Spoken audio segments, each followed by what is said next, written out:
भारत में आज की तारीख में एक वर्ष में करीब 30% ऑफ डेथ्स इसी दिल की बीमारियों के कारण होती है. When there is a heart attack, then how much time does one have to reach the hospital and get treatment before it's serious? Earlier the better. I know. जितनी जल्दी पहुंच सके.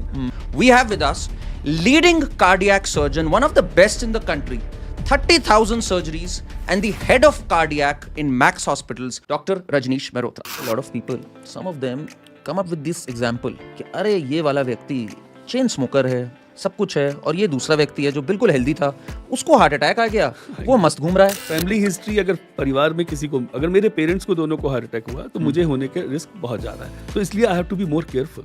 जो बज आई हार्ट अटैक्स के अंदर after the death of famous actor Siddharth Shukla, he was just 40, extremely fit, he was working out in the gym, a very regular person, very fit, up to date lifestyle, and suddenly he had a heart attack and it led to his demise, unfortunate demise. आप क्या देखते हैं, इसका क्या reason है? Does stress have a direct relationship with it? बिल्कुल, lifestyle, anxiety and stress. Sir 30,000 surgeries, मतलब 30,000 दिल आपने देखे हुए हैं. हाँ, दिल तो ज्यादा ही देखे होंगे. बहुत से भी ज्यादा देखे होंगे. 30,000 को तो आपने ठीक किया है. हाँ? जी. तो this is some experience. You will be surprised. और आज हमारी सक्सेस जो है, हमारे हम लोग जो भी कार्डियक सर्जरी आज करते हैं, लेस देन 1% मोर्टेलिटी से करते हैं. Focusing this much, and of the day एक जिंदगी है आपके सामने, काफी इमोशंस हैं जो उस हॉस्पिटल के कमरे, सर्जन टेबल के बाहर बहुत इमोशंस हैं. आपके उस समय जहन में क्या चल रहा होता है when you approach a surgery? कई बार मुझे लोग कहते हैं कि सर ये वीआईपी है, ये ऐसा है, ये वैसा है, ये उसको जानता है, उसको जानता है. तो मैं अपने दिल में यही की बात सोचता हूँ, यार सर्जरी तो मुझे एक ही तरीके से करनी है. कार्डियक अरेस्ट इज बिल्कुल ही खत्म. हाँ बिल्कुल, हार्ट रुक गया, नहीं चल रहा. तो उस समय तो आपको कार्डियोपल्मोनरी रिससिटेशन की जरूरत है, सीपीआर जिसे कहते हैं. किडनी 2 हैं, लिवर का एक पार्ट ले सकते हैं, और हार्ट ट्रांसप्लांट तो आपको जो व्यक्ति से होगा तो डिजीज डोनर ही दे सकते. क्या क्या चीजें are not good for the heart? मैं कहूँगा आजकल जिसे हम लोग कहते हैं जंक फूड, तो अल्कोहल बहुत अच्छी चीज नहीं है. यहाँ पे जो मैकेनिकल एलवेड है, it needs a battery, it has got a drive line which a patient has to wear. Does everything that a heart transplant would do? क्या फर्क है? It's a mechanical thing. We saw a lot of deaths COVID के बाद से. COVID was a thrombogenic state. ये होता है ना, we just simulate the same very thing, body की immune response को बढ़ाने के लिए. तो कुछ लोगों ने, not everybody, but few people adversely reacted to the vaccines. हमारे कुछ cardiologist colleagues को दिल्ली में ही we lost them because they had it. They had a heart attack just after COVID. अक्सर कहा जाता है दिल की सुनो, दिल की करो. और हमारे कल्चर में, भारत में, बॉलीवुड की अगर मैं बात करूं तो केवल दिल नाम से कुछ नहीं तो 250 फिल्में हैं जो पिछले 25 साल में आ चुकी है. दिल चाहता है, दिल तो पागल है, दिल धड़कने दो. आखिर ये दिल चीज क्या है? एक तरफ तो हम बात करते हैं ये दिल चीज क्या है, दूसरी तरफ यही दिल कई बार बहुत कष्ट देके जाता है. भारत में आज की तारीख में एक वर्ष में करीब 30% ऑफ डेथ्स इसी दिल की बीमारियों के कारण होती हैं. आज दिल को समझने के लिए, सुलझाने के लिए, कहा जाता है ना, दिल का हाल सुने दिल वाला, तो एक दिल वाले हैं हमारे बीच. Leading cardiac surgeon, one of the best in the country, 30,000 surgeries, and the head of cardiac in Max Hospitals. We have with us Dr. Rajneesh Mehrotra. Hello, good morning. Sir, it's a pleasure to have you. And ये पहले तो ये सुलझाइए आज आप, ये जो कहा जाता है कि भाई दिल की सुनो, दिल टूट गया है, दिल धड़कने दो, ये दिल का कुछ है भी, या ये फिल्मों ने और शायरों ने ही बना दिया है? आई थिंक अगर हम इसको सोचें तो फिल्मों और शायरों ने ही बनाया है. अच्छा. एक दिल जो कहते हैं ना, एक बॉडी की आत्मा है जो कि सब चीज को समझती है और हमें बताती है कि हमें क्या करना चाहिए और क्या ना करना चाहिए.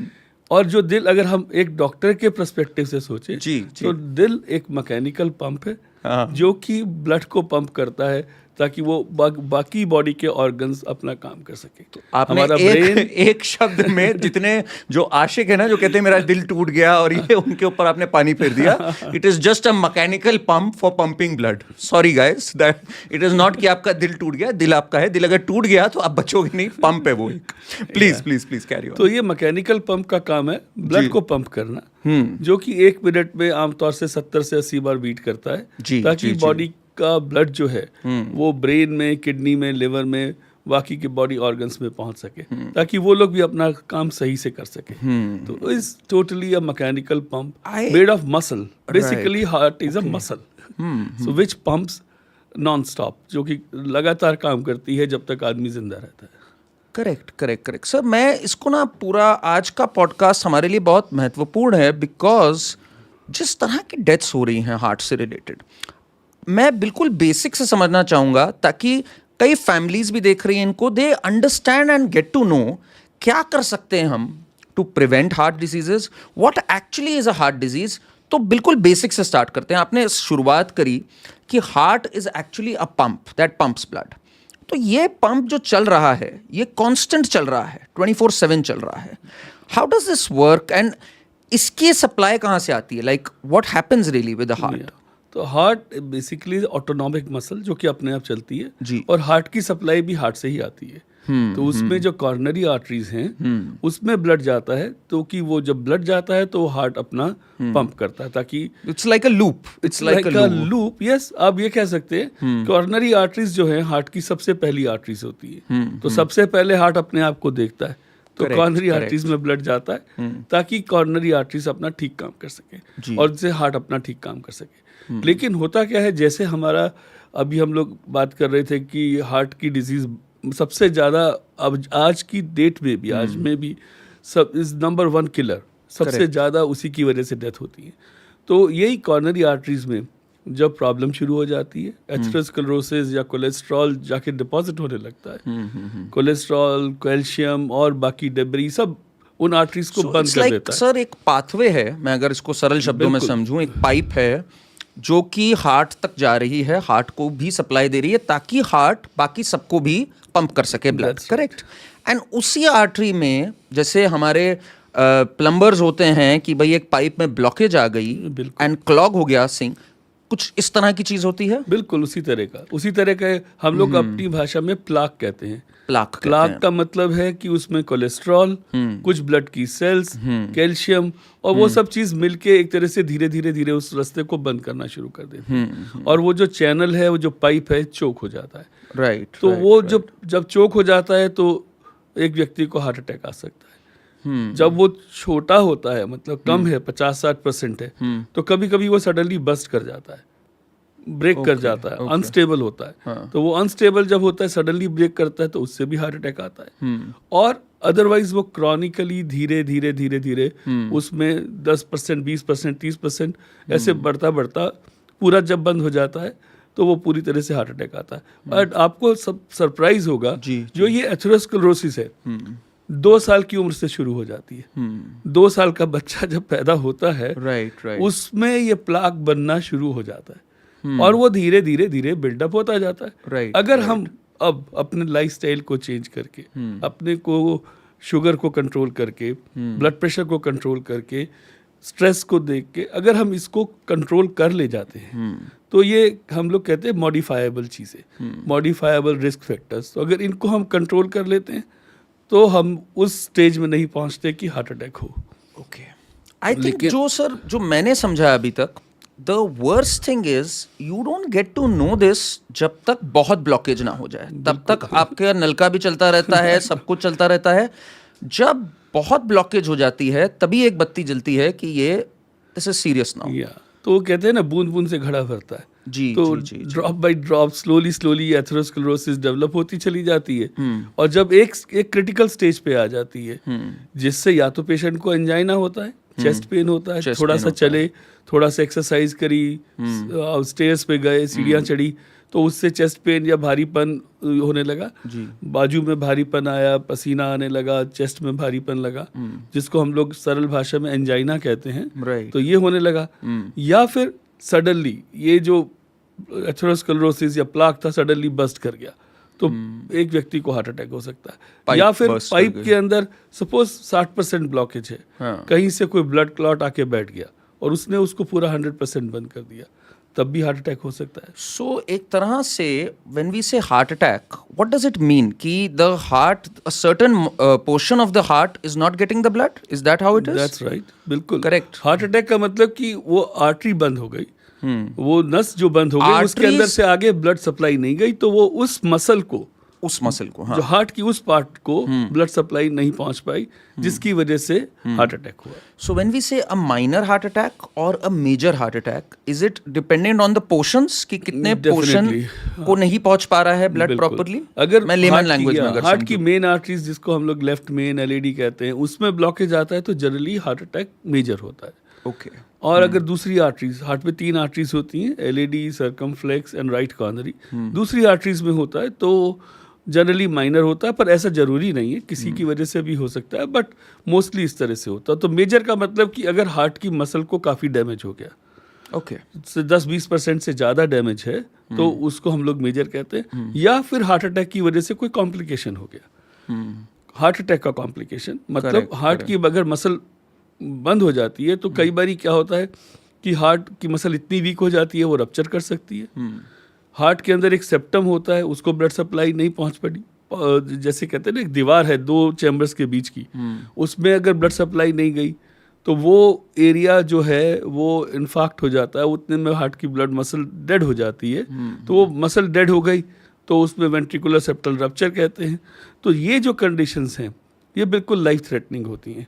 और बहुत समय हार्ट अटैक की वजह से, क्योंकि जो मसल जो हार्ट की डेड हो जाती है वो हम लोग को एरिथमिया कर सकती है। एरिथमिया मतलब कि हार्ट की रिदम, जो हार्ट नब्स हमारी ठीक वो चल रही है, वो नहीं ठीक चलती, मतलब इरेगुलर बीट्स, दैट्स राइट। कभी टैकीकार्डिया इज ज्यादा तेज, कभी वेंट्रिकुलर टैकीकार्डिया है, या हार्ट की बीट इतनी स्लो हो जाती है हार्ट अटैक की वजह से कि वो अपने आप का ही, मतलब पूरी बॉडी को ब्लड दे ही नहीं पाती और अपने को भी नहीं दे पाती, तो हार्ट की रिदम बिल्कुल स्लो हो जाती है। तो ये हार्ट अटैक का एक तरह से कॉम्प्लिकेशन है। अगर ये कॉम्प्लिकेशन है कि एरिथमिया या हार्ट की नब्स को चेंज होना, या फिर यही कि हार्ट की वजह से कॉम्प्लिकेशन हो जाना, वेंट्रिकुलर रप्चर या वेंट्रिकुलर सेप्टल रप्चर, इस तरह के कॉम्प्लिकेशन हो जाना कि जो हार्ट की मसल बहुत ज़्यादा डैमेज हो गई है, 10% से ज़्यादा डैमेज हो गई है, that is a major heart attack. तो सर बिल्कुल उस पे चलते हैं हम। व्हेन यू से कि आर्टरी में ब्लॉकेज आई, व्हाट आर द कॉजेज जो आर्टरी में ब्लॉकेज आती है? आपने कोलेस्ट्रॉल का नाम लिया,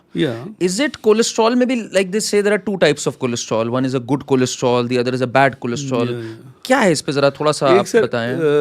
गुड कोलेस्ट्रॉल जो हम लोग कहते हैं हाई डेंसिटी लाइपोप्रोटीन, जी, HDL जिसको कहते हैं, और LDL is a bad cholesterol. Right. LDL जो होता है, मतलब आज की हम लोग कहते हैं कि 100 से कम होना चाहिए, एक आम व्यक्ति का 100 से कम होना चाहिए। और जो लोग हाई रिस्क पे हैं, जिनको ऑलरेडी हार्ट अटैक हो चुका है, जिनकी फैमिली हिस्ट्री है कॉर्नरी आर्टरी डिजीज की, उनका 50 से कम होना चाहिए। लेटेस्ट गाइडलाइंस ये कहती है 50 से कम होना चाहिए LDL, जो बैड कोलेस्ट्रॉल है। एंड कोलेस्ट्रॉल जब हम बोलते हैं sir, cholesterol is important also for the body, correct? It's needed for the brain. हाँ, सो कहते हैं ना, दिल और दिमाग की लड़ाई है, दोनों एक दूसरे के अपोजिट चलते हैं। यहाँ पर भी है, यहाँ पे भी है। सो LDL is necessary, cholesterol is necessary basically.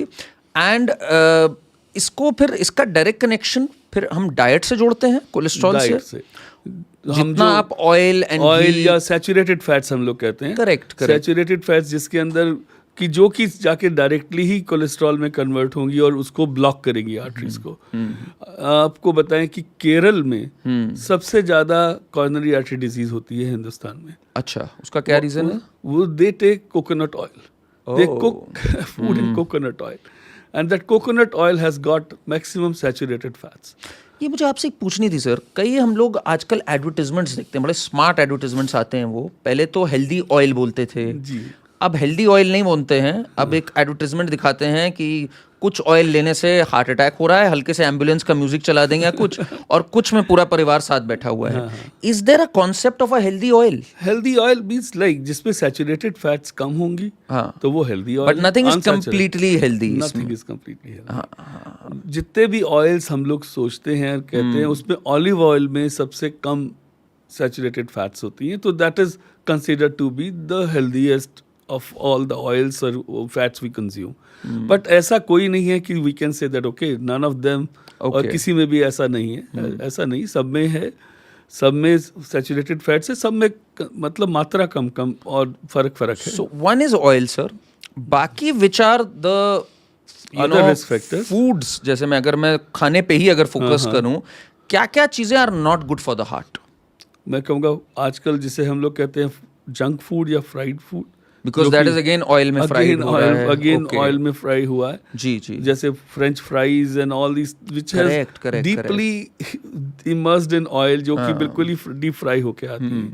So they are one. दूसरा हमारा जो है रेड मीट जिसे हम कहते हैं, Right. red meat means like lamb and beef and all, they have got very high concentration of cholesterol. So वो भी मतलब that's a very high risk factor. So this debate जो चलती है हमेशा veg versus non-veg and this entire debate, so there is reality to it कि non-veg is not that friendly to the heart? I would say chicken and fish, yes, they are. But yes, red meats are not. Red meats are like लोग बहुत stake खाते हैं आजकल. I feel नया fashion है. I went to the steak house कि यहाँ गए स्टेक खाया. Steak basically is red meat, beef मतलब या रेड मीट है. उसमें बहुत हाई कोलेस्ट्रॉल होता है. एंड अगर आप विदेश में ट्रेवल करते हैं, US and all, they have got steak houses all around. So they are very high rich in I mean cholesterol. So what should one actually eat? फिर यही बात आ जाती है. Natural foods is what natural foods. Natural foods, right? More greens or more colorful your plate is, correct, more healthy you are. Yeah. So I think it should be a balanced thing. It should be a balanced thing. Yeah. And like when we talk about drinks, so is alcohol not good for the heart? Alcohol, yes. I mean alcohol अगर हम true size में देखें तो वो कहते हैं it's a myocardial depressant. Okay. Heart के function को कम करता है. तो अल्कोहल बहुत अच्छी चीज नहीं है. बहुत स्टडीज हुई हैं जिन्होंने ये बोला हाँ रेड वाइन आप पी सकते हैं जिसमें एंटीऑक्सीडेंट्स होते हैं जो कि हार्ट के लिए ठीक हो सकते हैं. बट जो बाकी अल्कोहल हैं वो मायोकार्डियल डिप्रेसेंट हैं. तो वो करते हैं. और अगर मैक्सिमम परमिसिबल लिमिट भी अगर कहीं मतलब कुछ स्टडीज ने शो किया है, दे से 60 ml ट्वाइस ए वीक, जो कि लोग वहाँ पे रुकते नहीं है. 60 ml हफ्ते में 2 बारी तो मतलब कहाँ, मतलब जो अल्कोहल के लिए मतलब कहते हैं ना डिपेंडेंट है, तो वो तो वहाँ नहीं रुकेगा. एंड आयरॉनिकली जो लोग कहते हैं ना हमारा दिल टूटा है और हम गम इसी में बहा रहे हैं, उन्हें पता नहीं वो और तोड़ के खत्म ही कर रहे हैं उसको. बिल्कुल. So alcohol is not good for the heart, that's very clear. Red meat is not good for the heart. And smoking, fries, smoking, I was just about to come to that. Tobacco in any form is dangerous for the body. What happens? Tobacco से ऐसा क्या होता है? Tobacco जो है ना, उसमें जो निकोटीन है वो सीधा हमारी सेल्स को, हमारी जो ब्लड वेसल्स की इनर लाइनिंग जिसको हम लोग एंडोथीलियम कहते हैं जी, उसको डायरेक्टली डैमेज करता है. उसमें इन्फ्लेमेशन, उसमें सूजन करता है. अच्छा. तो उसको जब इन्फ्लेम करता है तो जो ये हमारा कोलेस्ट्रॉल और ये सब चीज़ें हैं, जहाँ वो लाइनिंग स्मूथ ना रह के इरेगुलर हो जाती है, तो वहाँ पे वो एक उसकी जगह नाइडस बनने के लिए, उसको रोकने के लिए जगह बना देता है. तो वो इन्फ्लेमेशन जो होता है that is very bad. And smoking as such is one of the worst leading factors which is surprisingly a modifiable thing, जो कि हम लोग मॉडिफाई कर सकते हैं, रोक सकते हैं, जिससे आपको मतलब हार्ट अटैक का रिस्क कम हो जाए. तो डॉक्टर रजनीश, आपको मैं बताऊँ, I meet a lot of people, some of them come up with this example कि अरे ये वाला व्यक्ति चेन स्मोकर है, सब कुछ है, और ये दूसरा व्यक्ति है जो बिल्कुल हेल्दी था, उसको हार्ट अटैक आ गया, वो मस्त घूम रहा है. तो how do you answer something like this? कुछ चीज़ें तो देखिए जो भी मैंने आपको बताई कि diabetes, hypertension, blood pressure, smoking, ये हम लोग चीज़ ये कंट्रोल कर सकते हैं जी. हम लोग उसको मॉडिफाइबल रिस्क कहते हैं. There are certain things which are unmodifiable. कि जो चीजों के साथ हम पैदा हुए हैं, करेक्ट, हम लोग अपने जीन्स के साथ, डीएनए के साथ पैदा, जेनेटिक्स, तो वो डीएनए मैं नहीं चेंज कर सकता अपना. जो मेरे माँ बाप ने मुझे दिया वो डीएनए है. So ये जेनेटिक है काफी, बहुत ज्यादा से, बहुत ज्यादा है. फैमिली हिस्ट्री, अगर परिवार में किसी को, अगर मेरे पेरेंट्स को दोनों को हार्ट अटैक हुआ तो मुझे होने के रिस्क बहुत ज्यादा है. तो इसलिए I have to be more careful. I have to really realize that I am a vulnerable person, कि मेरे को रिस्क है और मुझे इसके लिए कंट्रोल करना है, हेल्दी लाइफस्टाइल को अपनाना है, ताकि ये मुझे ना हो आगे आने में.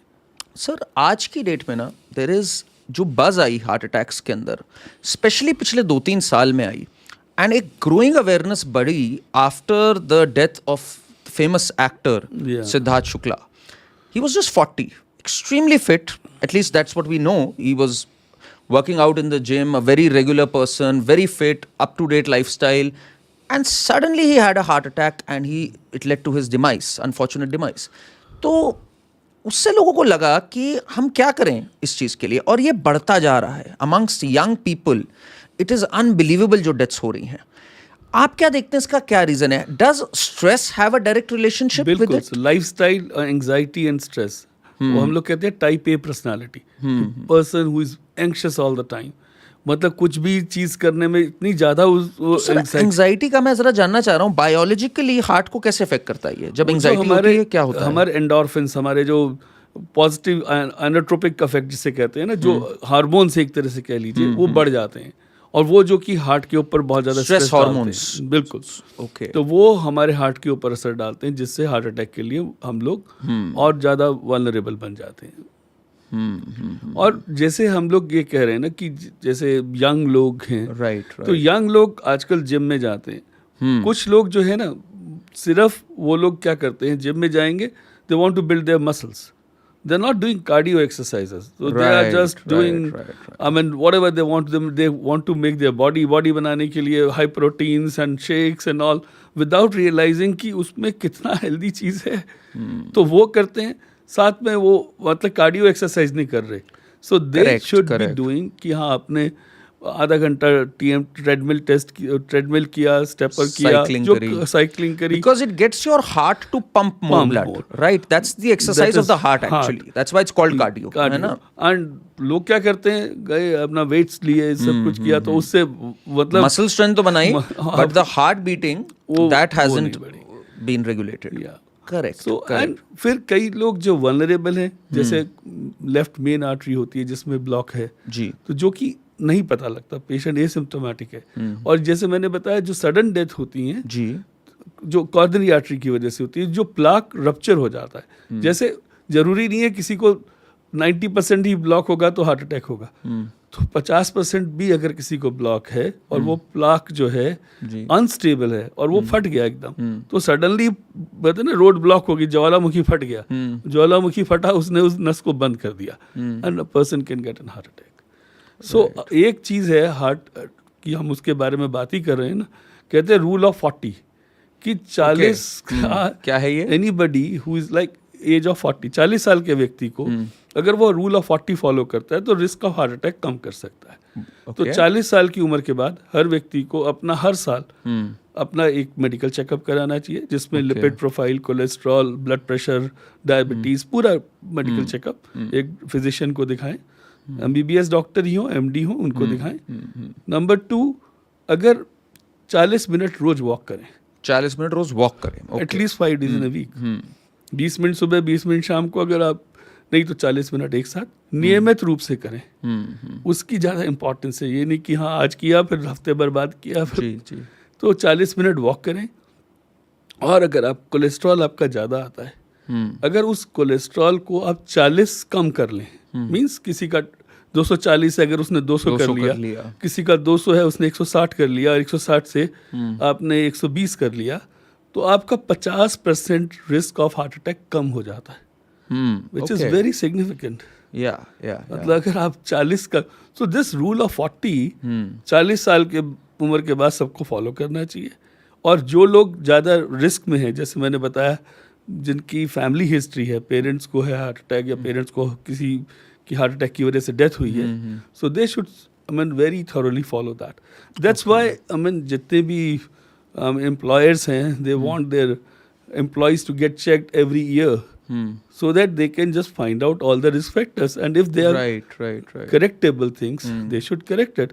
शुगर है, डायबिटीज है, उसको कंट्रोल करें। डायबिटीज और हाइपरटेंशन की अक्सर बात आती है इसके ऊपर, that increases the risk, correct, because when we say blood pressure, so that is the pressure on your veins, on the arteries basically, वो उसमें जितने प्रेशर से वही है, प्रेशर ज्यादा होगा ना एक पाइप के अंदर, तो उतना उसके फटने के, उसके इन्फ्लेमेशन के, उसके ज्यादा। डायबिटीज का क्या रीजन होता है? डायबिटीज जो शुगर है, हाँ जी, वो भी हमारी जो इनर लाइनिंग को डैमेज करती है। अच्छा, जैसे कोलेस्ट्रॉल, जैसे कैल्शियम, वैसे ही शुगर भी वही हमारी जो इनर लाइनिंग, एक इनर लाइनिंग जो हमारी ब्लड वेसल्स की है ना, जिसको एंडोथीलियम कहते हैं, एक प्रोटेक्टिव लेयर है, वो अगर इंटैक्ट रहेगी तो ब्लड स्मूथली जाता रहेगा, अवे फ्रॉम ज्यादा कोलेस्ट्रॉल, अवे फ्रॉम ज्यादा प्रेशर, अवे फ्रॉम ज्यादा शुगर, अगर मैं लेमैन भाषा में। और शुगर जो है वो एक इन्फ्लेमेशन की तरह काम करती है, इन्फ्लेमेशन से फिर अगेन वो एंडोथीलियम को डैमेज करती है। भाई एक स्मूथ है पाइप जिसमें पानी या जो भी है वो लिक्विड आराम से जा रहा है, अब इरेगुलर हो गया तो वहाँ पे स्टेगनेट करने का, रुकने का पानी के या कहीं भी उसका डर रहेगा, तो वही हमारी ब्लड वेसल्स के साथ है। अगर वो स्मूथ लाइनिंग जहाँ डैमेज हो जाती है, तो उसमें फिर धीरे धीरे धीरे धीरे कोलेस्ट्रॉल और बाकी चीज़ डिपॉजिट होने लगती हैं, और जब एक लिमिट पे पहुंच जाती हैं तो it can cause a problem. तो सर 30,000 सर्जरीज, मतलब 30,000 दिल आपने देखे हुए हैं। हाँ, दिल तो ज़्यादा ही देखे होंगे, बहुत से भी ज़्यादा देखे होंगे, 30,000 को तो आपने ठीक किया है। हाँ जी। तो दिस इज सम एक्सपीरियंस, मतलब इस एक्सपीरियंस की ज़रा हम शुरुआत पे अब जरा जाते हैं कि आपके दिल ने कैसे चुना ये रास्ता। मैं पहले तो ये जानना चाहूंगा, आपकी जर्नी गाजियाबाद से स्टार्ट होती है, गाजियाबाद में, I born in Ghaziabad, born Delhi के पास में गाजियाबाद, है। करेक्ट। मेरे फादर एडवोकेट थे, मदर प्रिंसिपल थी एक स्कूल में। तो उन लोगों ने शुरू से जैसे हम हुए ना, तो बोला कि भाई एक भाई डॉक्टर बनेगा, दूसरा वकील बनेगा। सो आपके पास करियर ऑप्शन नहीं थी। आजकल तो सब लोग करियर ऑप्शन मैं ये करूंगा वो करूंगा। दिल की नहीं सुनी इन्होंने, अपने ही दिल की पहले ही बोल दिया था कि भाई यही है। तो हमारे पास चॉइस नहीं थी कि आपको भाई डॉक्टर ही बनना है, तो डॉक्टर सोचा था। जो भी आप कहें, मतलब 30,000 surgeries later we have to thank them. सही सोचा। तो डॉक्टर ही बनना है, तो डॉक्टर बनने के लिए जो भी है पीएमटी, सीपीएमटी उस समय एक टेस्ट होता था, वो जैसे जो आजकल नीट कहते हैं जिसे हम लोग, तो हमारे पास एक ही एम था कि हमें उसी के लिए पढ़ना है, उसी के लिए करना है, तो वही किया। उसके लिए you cleared one of the top colleges, I was in KGMC Lucknow, correct, which is my alma mater, where मैंने जहाँ से MBBS MS किया।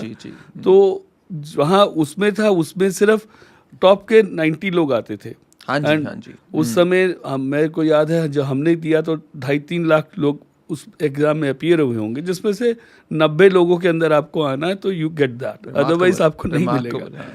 तो मेहनत करी, फॉर्चुनेट थे, वहाँ पहुँचे।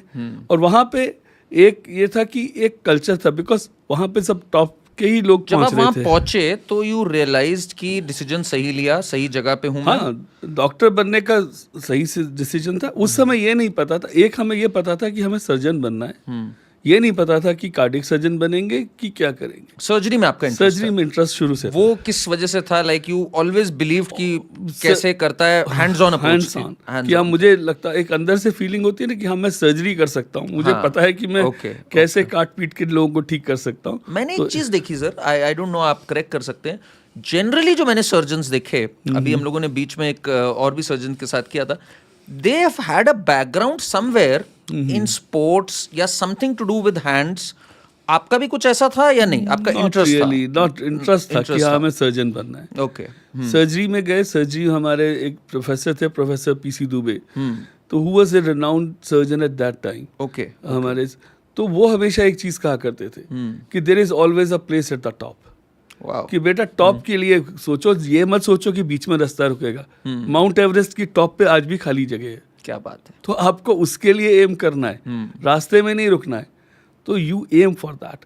उन्होंने एक दिखाया कि एक जील है तुम एक डॉक्टर बनने के लिए जा रहे हो, और एक तुम्हें मेहनत करके वहां पहुंचना है, उसके लिए एम करो।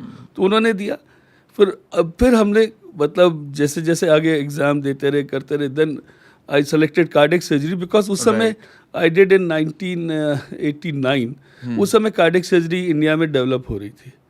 तो 89 से 92 तक मैंने MCH किया। तो उस समय जब cardiac surgery डेवलप हो रही थी, it was something developing branch, जिसका मतलब किसी को भी नहीं पता था कहाँ पहुँचेंगे, बट अभी उस समय शुरू हो रहे थे। It was the interest, so I got the interest in that। I remember I was reading about it, so I came to know कि 1968 में शायद पहली ओपन हार्ट सर्जरी हुई थी। Yeah, that's right। And it became the headlines कि there is an open heart surgery happening। So we've come such a long way। अगर पिछले 50 साल में बात करूं, 50 भी छोड़े, अगर पिछले 20 साल में बात करूं, हाँ बिल्कुल सब चेंज हो गया। एंड आप इस चेंज के सेंटर पे रहे हैं। You've seen from a student things कैसे मैं कहूँगा मेरा करियर जो है कार्डियक सर्जरी के साथ साथ ही डेवलप हुआ। Exactly, that's why जैसे जैसे आप कार्डियक सर्जरी डेवलप हुई, वैसे वैसे हम भी सीखते रहे। तो हमें जरा बताइए भी, how things have changed 30 years back, how were things and now how different is the world. 30 years back देखिए, मैं बताऊंगा जब हमने कार्डियक सर्जरी शुरू करी, तब कार्डियक सर्जरी में अगर सक्सेसफुल होते थे तो इट वाज एन अचीवमेंट कि आज हमने ओपन हार्ट सर्जरी करी और मरीज हमारा बच गया। अच्छा। और आज उसका बिल्कुल उल्टा है। मैंने आज ओपन हार्ट सर्जरी करी, और अगर मेरे मरीज को 1% मरीज को भी कुछ हो जाता है, then we all are shattered कि 100 में से 1 को भी क्यों, कैसे हो गया। और यू विल बी सरप्राइज्ड। और आज हमारी सक्सेस जो है, हम लोग जो भी कार्डियक सर्जरी आज करते हैं, लेस देन 1% मोर्टालिटी से करते हैं। तो 1% risk 99% you will be successful. तब कितना था? तब it was the other way around कि आप सोचो मतलब ऑलमोस्ट 5% के आसपास। 5 to 10%। 5 to 10% Yeah. से today we are talking 99%। Success Wow. जिसपे आप सोचते हो कि किसी को कुछ नहीं होना चाहिए। एंड हम लोग और कॉम्प्लिकेटेड से कॉम्प्लिकेटेड सर्जरीज अब कर रहे हैं जो उस समय हम सोच भी नहीं सकते थे। हमने जब अपना जर्नी शुरू किया तो हम लोग सारी सर्जरीज हार्ट को रोक के करते थे। It was all on arrested heart, सबको हार्ट को रोकेंगे, 1-2 घंटे के लिए सर्जरी करेंगे और फिर हम लोग मतलब उसको सर्जरी को कंप्लीट करते थे। आज सिर्फ हम लोग जो कॉर्नरी बाईपास सर्जरी करते हैं, खास करके इंडिया में मोर देन 90% हार्ट सर्जरी जो है कॉर्नरी बाईपास बीटिंग हार्ट पे होती है, बिना हार्ट को रोके करते हैं हम लोग। उस टारगेट आर्टरी जहाँ पे हमें ब्लॉकेज है उसको बाईपास करना है, उसी एरिया को इमोबिलाइज करके उसमें बाईपास कर लेते हैं। तो पहले सर जब होता था, जब आप हार्ट को रोक लेते थे तो how did the pumping happen, how did everything? अभी भी करते हैं मैकेनिकल वैल सर्जरीज जो है अभी भी हम लोग करते हैं, या कंजेनाइटल हार्ट डिजीज अभी भी हार्ट को रोक के करते हैं। हार्ट रोक के उसमें there is a pump that you we call it as heart lung machine. Okay.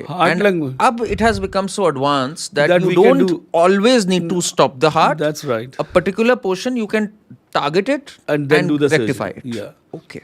तो हार्ट लंग मशीन में जितनी देर के लिए हार्ट होता है तो ब्लड हमारा सर हार्ट लंग मशीन में चला जाता है, वहां से ऑक्सीजनेट होता है और ऑक्सीजनेट करके फिर हम ब्लड वापस देते हैं और उसको दे के फिर then we can perform the surgery. And you will be surprised, एक टर्म होती है जिसे हम लोग कहते हैं total circulatory arrest.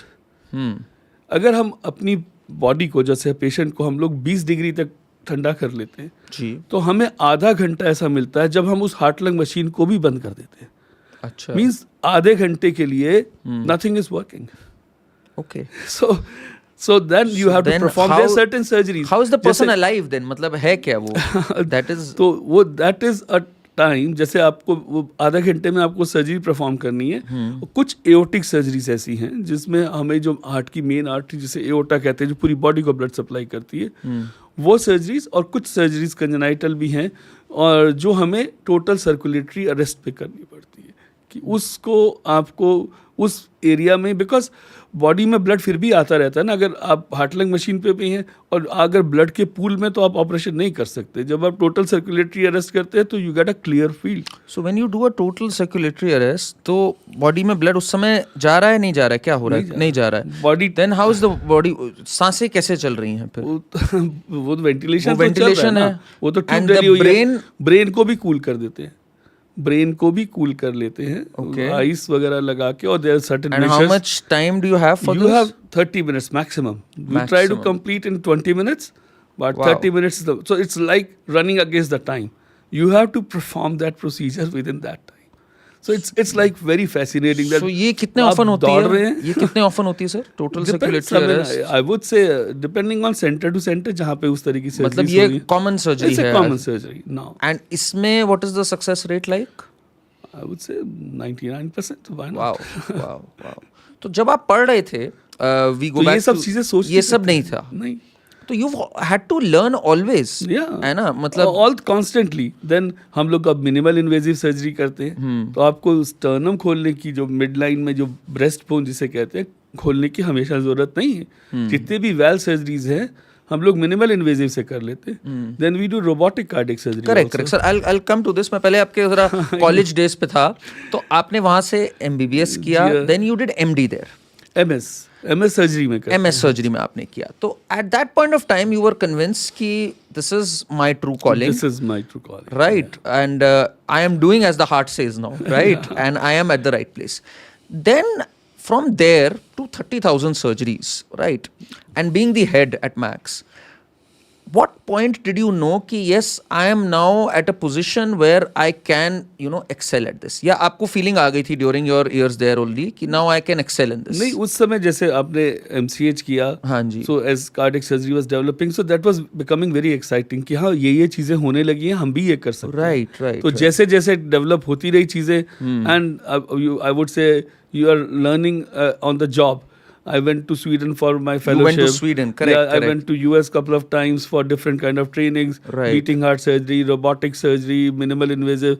So you got different trainings because even at that time वो चीजें भी साथ साथ डेवलप ही हो रही थी. जब वो सब चीजें डेवलप हो रही थी, आपने सीखी, आए प्रैक्टिस करी, पेशेंट्स को फायदा हुआ, तो लगा यार this is the thing what I want to do. And things kept happening. मैं अगर Yeah, आपकी जर्नी की भी बात करूं, and in this journey then you met doctor Trehan. Yeah. So he was, I would say, in cardiac surgery, kind of my mentor. मतलब उन्होंने Right. मुझे सिखाया. उन्होंने मुझे एक चीज सिखाई कि हार्ड वर्क का कोई सब्स्टिट्यूट नहीं है. So you cannot escape hard work. Hard, और एक वो कहते थे कि हार्ड वर्क से कोई मरता नहीं है. हार्ड वर्क करोगे अपने फील्ड में तो कुछ भी फील्ड हो, कार्डियक सर्जरी हो, जनरल सर्जरी हो या कुछ भी हो, तो जैसे आपका जर्नलिज्म ही है, हार्ड वर्क से कहीं कोई एस्केप नहीं है. If you do the hard work, आज नहीं तो कल उसका फायदा आपको जरूर होगा. एंड जितने अपने फॉर्मेटिव एयर्स में हार्ड वर्क करेंगे, दैट इज गोइंग टू पे for your rest of your life. कहते थे कि आज हार्ड वर्क करो, उसकी जिंदगी भर खाओगे. तो वही है, वही हमने जो शुरू में किया, तो वही आज मतलब उसी को कहते हैं ना, उसके फल को आज हम. And you know, a lot of people talk about your work ethic, about your long hours at work, and how you are patient with patients, you know. बाद में भी how many surgeries have you done, sir? अगर एक दिन की मैं बात करूं, आपके एक दिन में आपने कितनी करी होंगी maximum surgeries? I would say 9 to 10 in a day. 10 surgeries. Yeah. And एक average surgery कितना टाइम लेती है? 4-5 घंटे लगती है, बट सब कुछ मुझे नहीं करना होता. We have the operation तो theaters मतलब where you can move from one place to another. Surgery का मतलब हुआ you were working close to how many hours in that day? 14-15 hours in a day. तो हम लोग जब उस समय कहते थे ना कि ना सूरज उगते हुए देखोगे ना सूरज छुपते हुए देखोगे, तो सुबह 6 बजे हॉस्पिटल जाते थे, रात को 10 बजे हॉस्पिटल से आते थे, तो पता नहीं लगता था कि कब आप गए और कब How लौट to के keep that focus alive? Because इतना सा तो दिल है, I know. उसमें आपका हैंड मूवमेंट हार्डली है, and everything is so closely tied. एक गलती and you have the patient's life in your hand right there. Definitely. Correct. How do you keep your focus for 10 surgeries in a day? Focus है, I think वो समय के साथ आता है, with your practice, with your confidence, with your experience, that okay I can do this, ये मैं कर सकता हूँ. उसके साथ साथ आदमी का कंसंट्रेशन बढ़ता चला जाता है. And now we are very focused, because coronary artery अगर हम बाईपास की ही बात करें, जी. 1 से 2 मिलीमीटर की होती हैं. 1 से 2 मिलीमीटर. करेक्ट. हाँ. सो उसको आपको मैनुअली स्टिच करना है. अभी भी कोई भी ऑटोमेटिक डिवाइस नहीं आई है जो कि स्टिच कर देती है आर्टरीज को. No, it has to be manually done, जो कि हम लोग लूप्स पहन के, हेडलाइट्स एंड ऑल, मतलब पूरा पैराफर्नेलिया पहन के उसको करते हैं. तो वेयर एक सर्जन की एक्सपर्टाइज उसी में आती है. सर मैं ज़रा ना आपका माइंडसेट जानना चाहूँगा, because focusing this much for this long and the stakes are so high, because it's a high pressure job. End of the day एक ज़िंदगी है आपके सामने, काफ़ी इमोशंस हैं जो उस हॉस्पिटल के कमरे, सर्जन टेबल के बाहर बहुत इमोशंस हैं. फैमिलीज वेटिंग, लोग, people are going through a lot, and आपने बड़े क्लोज क्वार्टर से इनको देखा. आपके दिमाग में, आपके उस समय जहन में क्या चल रहा होता है when you approach a surgery? Like how is the day before that? And जब आप, अब तो खैर आपके लिए it's routine, but still what is your mindset उस time? You just totally there, क्या होता है एग्जैक्टली? जैसे भी जब भी आप हार्ट सर्जरी के लिए जाते हो, तो you always ask yourself and say that I am going to give my best. Right. And you try to give your best, and think that I will do whatever is right at that given situation. तो वो करते हैं, I think most of the time ठीक रहते हैं. कई बार मुझे लोग कहते हैं कि सर ये VIP है, ये ऐसा है, ये वैसा है, ये उसको जानता है, उसको जानता है.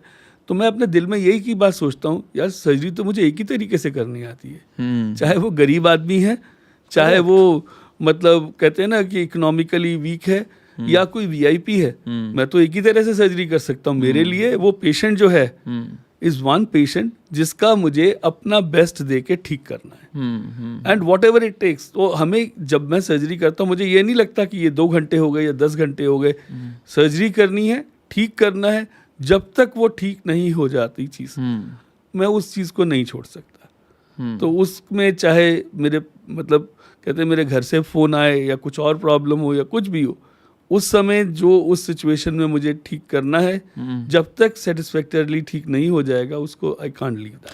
तो जब आपने स्टार्ट करा तब जो आपके फोकस लेवल्स थे और आज जो फोकस लेवल्स हैं, how do you compare the two? I would say it is अब जो है my concentration, my confidence is much more than when I started, because as you keep on doing, जैसे करते जाते हैं एक्सपीरियंस आता जाता है, आपका कॉन्फिडेंस बढ़ता जाता है, उसके फिर आउटकम्स देखते हैं कि पेशेंट ठीक होते हैं, तो आपका कॉन्फिडेंस और भी अच्छा हो जाता है. Do you do anything to improve your focus, improve your concentration? Is there something? I try कि मैं एटलीस्ट हफ्ते में 2 या 3 दिन कुछ मेडिटेशन टाइप की चीज़ करूं. Okay. और वॉक पे जाने की रोज कोशिश करता हूं कि कम से कम हफ्ते में 5 दिन तो वॉक पे जाऊं, आधा घंटा. बहुत डिसिप्लिन चाहिए खुद के ऊपर भी. For a surgeon you need a lot of discipline. बिना उसके you cannot focus that much. तो you meditation helps. I think meditation में आपकी कंसंट्रेशन को इम्प्रूव करता है, so definitely improves. And even walking, जो वो आधा घंटा जो मैं वॉक कर रहा हूँ, I am with myself. I analyze the entire day, that how the day is going to unfold, कि आगे क्या होने वाला है दिन भर में, ये चीज़ें हैं तो उसको मैं कैसे करने वाला हूँ. और जो हमारी कॉम्प्लिकेटेड सर्जरीज हैं, हम लोग अपनी पूरी टीम के साथ डिस्कस करते हैं डे बिफोर कि हम लोग इस चीज़ को कैसे टैकल करेंगे, कैसे हैंडल करेंगे, उसको कैसे, मतलब जो बेस्ट पेशेंट के लिए कर सकते हैं. हमें कुछ और एक्सपर्टाइज चाहिए या कुछ और दूसरे डिपार्टमेंट की हेल्प चाहिए, तो वो ताकि करे, ताकि हमारा आउटकम जो हो सबसे अच्छा हो सके. It's fascinating. आप जब ह्यूमन बॉडी को आप खोल के देखते हैं, मेरा हमेशा ये एक सवाल रहता है जब भी मैं किसी डॉक्टर, सर्जन से स्पेशली मिलता हूँ. It's fascinating how the body works. I will give you a very small anecdote. अभी मैंने एक, मतलब बुजुर्ग व्यक्ति की सर्जरी करी, हार्ट की सर्जरी करी, and then I met a granddaughter of that person. तो उनकी पोती ने मुझसे 7 or 10 years old डॉटर, तो द मदर इंट्रोड्यूस की, इन्होंने आपके दादा की सर्जरी करी है. अच्छा. तो the grand daughter asked me, उनके दिल में क्या था? तो मतलब I was really, I mean I didn't have the answer. मैं इस बच्ची को क्या बोलूं कि दिल में ब्लड था और ये था और मसल थी और ये वेल थे. कहना चाहिए तो दिल में आपकी दादी थी और कोई नहीं था, आपकी दादी थी. मैंने कहा दिल में आप सब लोग थे और दिल में सब अच्छी बातें थी. I could only see the good things in the heart. Correct. तो मतलब आप पब्लिक का, बच्चों का सोचिए ना, जो सोच रहा है कि यार दिल में क्या होगा, दिल में तो पता नहीं क्या क्या निकल के आएगा. सो that is what a public impression is, कि दिल में पता नहीं, दिल खोलेंगे तो क्या क्या निकल के आएगा. आपके लिए, I mean, when you see this miracle unfold, मेरे हिसाब से human body is a miracle. जिस तरह से पंप हो रहा है, एंड कुछ भी हम आर्टिफिशियल ले आए, we can not replicate the natural thing. जो नेचुरल चीज है, एक हम लोग जैसे एक और चीज जैसे कहते हैं ना, वेंट्रिकुलर असिस्ट डिवाइस होती है. करेक्ट. LVAD जिसे कहते हैं, लेफ्ट वेंट्रिकुलर असिस्ट डिवाइस. कुछ पेशेंट जिनके हम लोग हार्ट सर्जरी करते हैं, जिनका हार्ट का फंक्शन बहुत कम हो जाता है, वो कार्डियोमायोपैथी की वजह से, जिसे एक डिजीज कहते हैं, इसमें हार्ट की मसल बहुत वीक हो जाती है, 10% 15% काम करती है. उस व्यक्ति के लिए 10 कदम भी चलना मुश्किल हो जाता है. अपने कपड़े पहनना, नहाना, खाना पीना सब बहुत मुश्किल हो जाता है. तो एक डिवाइस है LVAD जिसे हम कहते हैं. तो वो हाँ, is a totally mechanical device. Okay. True sense में जिसे कहते हैं ना मैकेनिकल पंप, जिसे मैं कई मतलब मजाक में कहता हूँ टुल्लू पंप की तरह है भाई. जी. जो ये टुल्लू पंप तुम्हारे हार्ट में लगाएंगे, जिससे ये पंप जो है हार्ट के एक चैम्बर से ब्लड लेके दूसरे चैम्बर में डाल देगा और मशीन की तरह काम करेगा. और that is a battery operated thing which we have implanted in lot of our patients.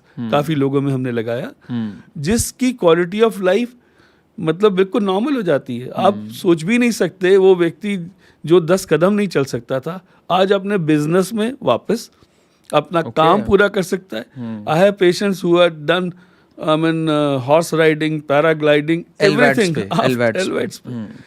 तो एक तो LVADs का टेक्नोलॉजी ने पूरा, जो हम ये थोड़ी देर पहले बात कर रहे थे ना कि पिछले 10 साल में क्या हुआ, ये कब आया सर LVADs की चीज? 10 साल समझ लीजिए. 10 साल से आई. ओके. बिकॉज हमने पेस मेकर का सुना था. Pacemaker is a different thing, right? वो पेस मेकर हार्ट की रिदम को ठीक करता है. वो रिदम को ठीक करता है. ये नब्स को कह लीजिए, ये एक्चुअली बीट करवाता है, उसको ये हार्ट पंप के करवाता है. पंपिंग एक्शन जो हार्ट के हम कहते हैं ना, हार्ट पंपिंग एक मशीन है. तो ये मशीन की तरह is a machine only, right, जो कि पंप करता है, जो कि मैकेनिकल पंप की तरह हार्ट को करता है. तो जो कार्डियोमायोपैथी के पेशेंट हैं, जिनको हार्ट ट्रांसप्लांट संभव नहीं है कुछ वजह से, या हार्ट नहीं मिलता, या they are waiting for heart transplant की वेटिंग लिस्ट में है, पर they are so sick they cannot wait वेट कि हार्ट मिल पाएगा, तब तक तो पेशेंट को कुछ भी हो सकता है, तो उस समय हम उसको लगा सकते हैं एलवैट्स को, या फिर बिल्कुल ही एज ए डेस्टिनेशन थेरेपी कि भाई ये है, इस पे हम लगाएं तो ये patient he will get a good quality of life for 10-15 years. तब तक कुछ ना कुछ हार्ट इंप्रूव भी कर जाता है, कुछ और सोल्यूशन मिलेगा या ट्रांसप्लांट होगा। तो that is the thing which we very commonly do in our hospital. Right. तो सर मैं ज़रा जैसे किसी को भी अगर व्यक्ति को, और ये बहुत लोग जानना भी चाहेंगे, मान लीजिए किसी को चेस्ट पेन होती है, पैल्पिटेशंस होती हैं, व्हाटएवर, स्वेट आता है शोल्डर में, आर्म में, यही कॉमन सिम्टम्स कहे जाते हैं। बिल्कुल। What should they do right away? So they should seek a medical advice. Correct. अगर आजकल तो लोग ईसीजी वाली वॉच देखते हैं, उसमें अगर कोई रिदम या अलार्म दे रहा है, वो ठीक होती है, कुछ तो बताती ही है ना, एटलीस्ट की रिदम ठीक नहीं चल रही है, हार्ट रेट आपका स्लो हो गया या बहुत फास्ट हो गया, तो उस समय the best thing is you should go to the nearest hospital. Okay, what happens there? फिर कितना टाइम होता है? पहली बात तो earlier you read better it is. When there is a heart attack, हाँ, ये तो चलिए एक चीज़ है, when there is a heart attack, then how much time does one have to reach the hospital and get treatment before it's serious? Earlier the better. I know. जितनी जल्दी पहुंच सके, but you get a window of 60 minutes or so. तो maximum हम लोग कहते हैं 3 घंटे से 6 घंटे तक। 6 घंटे के अंदर अगर व्यक्ति पहुंच जाता है तो you can do angioplasty, stenting और प्राइमरी एंजियोप्लास्टी। मैं इसको भी समझता हूँ सर। तो कई बार क्या होता है, people faint, so is it because the blood is not going to the brain? Correct, is that how it is? बिल्कुल। सो दे कोलैप्स देन, मतलब it's not that they are going out, but they need to be carried to the hospital. अगर वो देखिए 2 वजह से हो सकता है ऐसा, या तो हार्ट अटैक आया, हार्ट ने बिल्कुल ही कार्डियक अरेस्ट हो गया, हार्ट ने काम करना बंद कर दिया, कार्डियक अरेस्ट इज बिल्कुल ही खत्म, हाँ बिल्कुल, हार्ट रुक गया, नहीं चल रहा, तो उस समय तो आपको कार्डियोपल्मोनरी रिससिटेशन की जरूरत है, CPR जिसे कहते हैं, तो उस समय तो रिससिटेट करना पड़ेगा। That is the end, life threatening, that is life threatening. Cardiac arrest अगर आ गया या रिससिटेशन within 3 minutes नहीं मिले तो brain can also become dead and all. But yes, अगर रिदम की वजह से कुछ है और रिदम हार्ट की नहीं ठीक चल रही तो भी you can faint, you can. So एक सेकंड सर मैं रोकूंगा। Heart attack is when a portion of the heart doesn't get proper blood because of some blockage or something and it starts acting weird और दिक्कत होती है, that is heart attack, correct? उसमें हमारे पास 3 से 6 घंटे होते हैं, the sooner the better, correct? Cardiac arrest जब बिल्कुल ही चलना बंद हो गया, बिल्कुल हार्ट रुक गया, और ये एकदम सडन भी हो सकता है। All of a sudden. Sudden तब होता है जब आपने कहा जब पाइप बर्स्ट, राइट? अगर कॉर्नरी आर्टरी डिजीज की वजह से है तो yes. नहीं तो क्या वजह से हो सकता है सर कार्डियक अरेस्ट सडनली चलना बंद? किस वजह से हो सकता है? रिदम की वजह से हो सकता है सर, हार्ट की रिदम एबनॉर्मल हुई एकदम, जिसे हम लोग वेंट्रिकुलर टैकीकार्डिया, वेंट्रिकुलर फिब्रिलेशन कहते हैं, कि हार्ट ने इतना तेज बीट करना शुरू कर दिया कि इफेक्टिवली ब्लड ही नहीं पंप कर रहा है। For which region? अगर ये एक चलती आ रही है चीज तो ठीक है, अगर नहीं चलती आ रही देन उसकी बहुत सारी वजह हैं सर। उसकी कॉर्नरी आर्टरी डिजीज भी एक वजह है, जो कॉर्नरी आर्टरी डिजीज की वजह से हार्ट की कुछ मसल जो स्कार हो गई, डेड हो गई, तो वो प्रोड्यूस कर सकती है इस तरह की चीज। या हार्ट की अपनी कंडक्शन सिस्टम, हार्ट में 2 तरह के सिस्टम है ना। अच्छा, एक तो ब्लड सप्लाई है, कॉर्नरी आर्टरीज में चल रही है, और हार्ट का अपना कंडक्शन सिस्टम, जैसे हमारे घर में है ना, एक पानी की पाइप है और एक बिजली की पाइप आ रही है, तो बिजली जो कहते हैं कंडक्शन, ताकि हार्ट अपनी रिदम के हिसाब से चले ना। तो हमारा हार्ट, हम लोग जो कहते हैं ना 70 से 80 या 70 से 100 के बीच में बीट करता है, तो हार्ट का कंडक्शन सिस्टम उसे कंट्रोल करता है। तो वही कंडक्शन सिस्टम, वो 100 का अगर 150 या 200 हो जाएगा तो ठीक से काम नहीं करेगा, वही 70 से अगर 30 पे आ जाएगा या 40 पे आएगा तो ठीक नहीं काम करेगा। And that can lead to a cardiac arrest also? That can lead to cardiac arrest. Okay. So that can be one of the reasons for it. And फिर दूसरी चीज़ होती है, एक हम लोग कहते हैं जो कि कंजेनाइटल होती है, HOCM, हाइपरट्रोफिक कार्डियोमायोपैथी, जिसमें हार्ट की मसल के अंदर ऐसी एबनॉर्मेलिटी आ जाती है कि which can produce a sudden cardiac death. तो वो हार्ट की मसल मोटी हो जाती है, जिससे कि ब्लड सप्लाई बराबर नहीं जा पाती है, और उसकी वजह से ये हो सकता है। तो सर मैं हार्ट अटैक को पहले एक लेता हूँ। जैसे किसी भी व्यक्ति को हार्ट अटैक आया, वो तुरंत हॉस्पिटल रश किया, नाउ व्हाट रियली हैपेंस उसके बाद लाइक वीव हर्ड 2-3 चीज़ें आपसे जो हमने सुनी। एक बाईपास सुनी, फिर एडवांस केसेस में आपने ओपन हार्ट की बात करी, then you talked about LVADs, you spoken about minimal invasive. Just talk us through क्या क्या ऑप्शंस उस समय अवेलेबल होते हैं जब सामने हो, and what are the tests one does please इस पे जरा हमें बताइए। जैसे ही कोई भी पेशेंट हमारे यहाँ पे हार्ट अटैक का पहुँचता है, जी। तो उसको सबसे पहले उसका ईसीजी किया जाता है। ओके।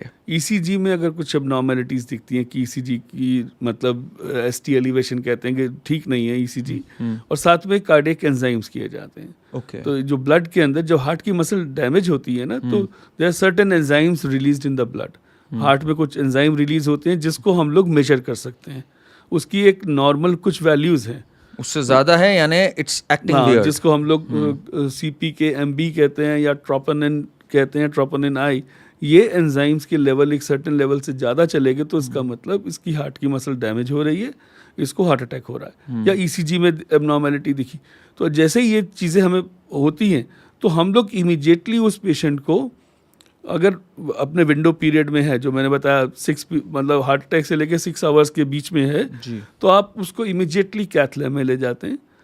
उस कैथ लैब में ले जाके वहाँ उसकी एंजियोग्राफी अर्जेंटली की जाती है। एंजियोग्राफी में क्या होता है सर? एंजियोग्राफी में एक कैथेटर डालते हैं या तो हाथ से या ग्रॉइन से। ओके। वो कैथेटर जो है पूरा हार्ट तक पहुँचता है, उसमें डाई डाल के हार्ट की कॉर्नरी आर्टरीज को एग्जैक्टली देखा जाता है कि ब्लॉकेज कहाँ पे है, क्या चीज है। अच्छा। और उस समय अगर ये लगता है कि ये एक्स आर्टरी जो है ये ब्लॉक हो रही है, इस आर्टरी के अंदर ब्लॉकेज हो रही है, तो उसको खोलने की कोशिश की जाती है। कि उसको अगर हम लोग खोल के ब्लड रेस्टोर कर दें तो जो डैमेज है। ईसीजी में सर हमें जो पता लगा वो लगा कि रिदम ठीक है कि नहीं है। रिदम ठीक है कि एसटी ब्लॉकेज नहीं पता लगा हमें। ब्लॉकेज नहीं, अगर ईसीजी अगर एक्यूट फेज में कर रहे हैं तो पता लगा हमें कि कुछ ना कुछ ब्लॉकेज है, but we have to then perform this angiography to know exactly पे है, पूरी एक पिक्चर मिले हमें। हाँ, और उसको अगर हमने वहाँ पे देखा कि हाँ ये हम इसको खोल सकते हैं, इस आर्टरी को, ये ब्लॉक हो रही है, तो उसको इमीडिएटली खोलने की कोशिश की जाती है। पहले उसके अंदर से एक वायर क्रॉस करके फिर बैलून करते हैं और फिर उसको उसमें स्टेंट डालते हैं, जिसको हम लोग प्राइमरी एंजियोप्लास्टी कहते हैं। स्टेंट डाल के बेसिकली आप stent is like a spring. Correct spring कहते हैं, कुछ लोग उसको छल्ला कहते हैं। जी। तो उसको डाल के उस नस को खोला जाता है ताकि जो पार्ट ब्लॉक हुआ है वो खुल जाए। एक तरह से प्लम्बिंग वर्ड्स में अगर मैं करूँ, स्कैल्पेल डाल के खोलना टाइप का। हाँ, मतलब एक वायर डाल के उसको आपने खोल दिया ताकि वो ब्लड रेस्टोर कर जाए। और वो रेस्टोर कर जाए तो वो डैमेज मिनिमाइज हो जाती है, खत्म नहीं होती है। This is angioplasty. Angioplasty. So this is not such a major thing. Angioplasty मतलब एक प्रोसीजर है, इन्वेजिव प्रोसीजर तो है, इन्वेजिव प्रोसीजर है, but it is not open heart surgery. तो ये एंजियोप्लास्टी की जाती है। बट कई लोगों को डिजीज काफी एक्सटेंसिव होती है कि तीनों आर्टरीज में डिजीज है, तो वो है, या फिर कई बार कॉम्प्लिकेशन हार्ट अटैक के हो जाते हैं। जैसे मैंने बताया था कि हार्ट की मसल कुछ रप्चर कर गई, एनोरिज्म बन गया या कुछ और चीज़ हो गया, तो उस समय में एक तरह से ये एंजियोप्लास्टी से सैल्वेजेबल नहीं है। तो उस समय फिर हम लोग हार्ट सर्जरी के लिए बाईपास के लिए सोचते हैं। या फिर बाईपास हम लोग उन पेशेंट्स का करते हैं जिनको क्रॉनिक एंजाइना है, जिनको एंजाइना काफ़ी समय से है, जो थोड़ा समय चलते हैं, जिसको चेस्ट पेन होता है, भारीपन होता है, नहीं मतलब चल पाते, then you do a bypass. Then we do bypass. Bypass is basically जो पोर्शन से सप्लाई नहीं मिल रही है उसको बाईपास करके आप एक दूसरा रूट बनाते हैं। उसमें हम पेशेंट की खुद की ही आर्टरीज लेते हैं। अच्छा। आर्टरीज इंटरनल मेमोरी आर्टरीज होती हैं जो कि हमारी चेस्ट में ही चलती हैं, वहाँ वो लेते हैं, या फिर रेडियल आर्टरी हाथ से लेते हैं, या पैरों की नसों को लेते हैं जिसको सेफनस वेन कहते हैं। तो उनको लेके सिंपल वर्ड्स में बाईपास कर देते हैं। जो ब्लॉकेज है उसको वहीं छोड़ देते हैं, उसका कुछ नहीं करते, उस एरिया में कुछ नहीं करते। आपने एक कनेक्शन उसका ऊपर किया, एक आगे हम किया, ग्राफ्ट कहते हैं। तो दोनों तरह से कनेक्ट कर दिया ताकि वो ब्लड आने लगे। और आर्टरीज जो कॉर्नरी आर्टरीज होते हैं उसमें वेल्व्स नहीं होते, तो जब आपने कनेक्ट कर दिया तो फ्लो जो है दोनों तरफ जाता है, ऊपर भी जाएगा, नीचे भी जाएगा। तो ऊपर से जो ब्लड आ रहा है, जहाँ सपोज एक ब्लॉकेज है, अगर सपोज मैं बोलूँ 15 सेंटीमीटर की आर्टरी है, 5 सेंटीमीटर का फ्लो ऊपर से आ रहा है, आपने कनेक्ट किया नीचे तो 10 सेंटीमीटर का फ्लो नीचे से आया, तो वो फ्लो हमारा रेस्टोर हो गया। और ताकि पेशेंट को ब्लड सप्लाई जब हार्ट को मिलने लगी तो वो पेशेंट का जो एंजाइनल सिम्टम्स है वो ठीक हो जाती हैं, और patient risk of heart attack से बच जाता है। और तीसरा कॉम्प्लिकेशन से, भाई बाईपास हम इसलिए करना चाहते हैं, हम लोग पेशेंट की लाइफ को we can give him good quality of life, और हम ये बाईपास करके उसको हार्ट अटैक के रिस्क से बचा सकें। तो जब सर हार्ट अटैक होता है तो there is a certain portion that is damaged, right? Can it be repaired then? To some extent yes, हम लोग एक टर्म कहते हैं ना हाइबरनेटिंग। हाइबरनेटिंग का मतलब है कि कुछ मसल तो डेड हो जाती है, कुछ में अभी भी जान बची होती है, तो उसको अगर हम लोग मतलब ब्लड सप्लाई रेस्टोर करें तो कुछ मसल रिवाइव हो जाती है, कुछ लेकिन परमानेंट डैमेज हो जाता है, कुछ नहीं रिवाइव हो पाती। जैसे एक पेड़ है ना, सूख गया, जब पेड़ सूख गया अगर आप उसको पानी डालें, खाद डालें, कुछ तो हरा हो ही जाता है। तो वही है, पूरा नहीं होगा लेकिन कुछ तो होगा ना। But people with stents, I know a lot of people with stents, they're leading normal, healthy lives, Yeah, right? That is not something which is threatening in the long No, run, no. है ना? Stents के साथ भी, bypass के बाद भी, bypass के बाद people lead a normal healthy life. Bypass का क्या है, बाईपास जनरली लोग डरते हैं बाईपास से कि बाईपास करेंगे तो they will become disabled, they will not be able to lead a normal life, वो कुछ नहीं कर पाएंगे। ऐसा कुछ नहीं है। बाईपास उस समय हार्डर है जब हम ऑपरेशन करते हैं, समझ लीजिए 2-3 हफ्ते के लिए पेशेंट के लिए तकलीफ है, but it is a long term solution कि आपने किया। पेशेंट जो मेरे भी हैं 25 साल पहले 30 साल पहले ऑपरेट किए हैं, lead a healthy life without any problem. They can do I mean what ever they want, lead A happy married life, they can go across the world, anywhere in the world and do anything what ever they want. तो bypass के बारे में लोगों का एक ये है कि अगर आपने बाईपास कर दिया तो आप इनवैलिड हो जाओगे, भैया कुछ नहीं कर पाओगे जिंदगी में। ऐसा कुछ भी नहीं है, ऐसा कुछ नहीं है। आदमी पूरी तरह से सब कुछ करने के लिए पूरी तरह से सक्षम है, सब कुछ कर सकता है। तो हमने सर एक तो स्टेंट्स का डिस्कस किया, फिर आपने एक बाईपास का बताया। Now when things get even more serious, right, when there is a need for an open heart surgery, वो कब होती है? लाइक तो बाईपास को जनरली सर लोग कंफ्यूज करते हैं ओपन हार्ट सर्जरी से, जो कि ट्रू सेंस में ओपन हार्ट नहीं है। मैंने को हार्ट नहीं खोलना, बिल्कुल बिल्कुल। जो कॉर्नरी आर्टरीज हैं वो हार्ट की सरफेस पर चलती हैं जी। और मैंने पहले बताया जैसे 90% हम लोग बिना हार्ट को रोके कर लेते हैं, तो वो बाईपास कहलाता है।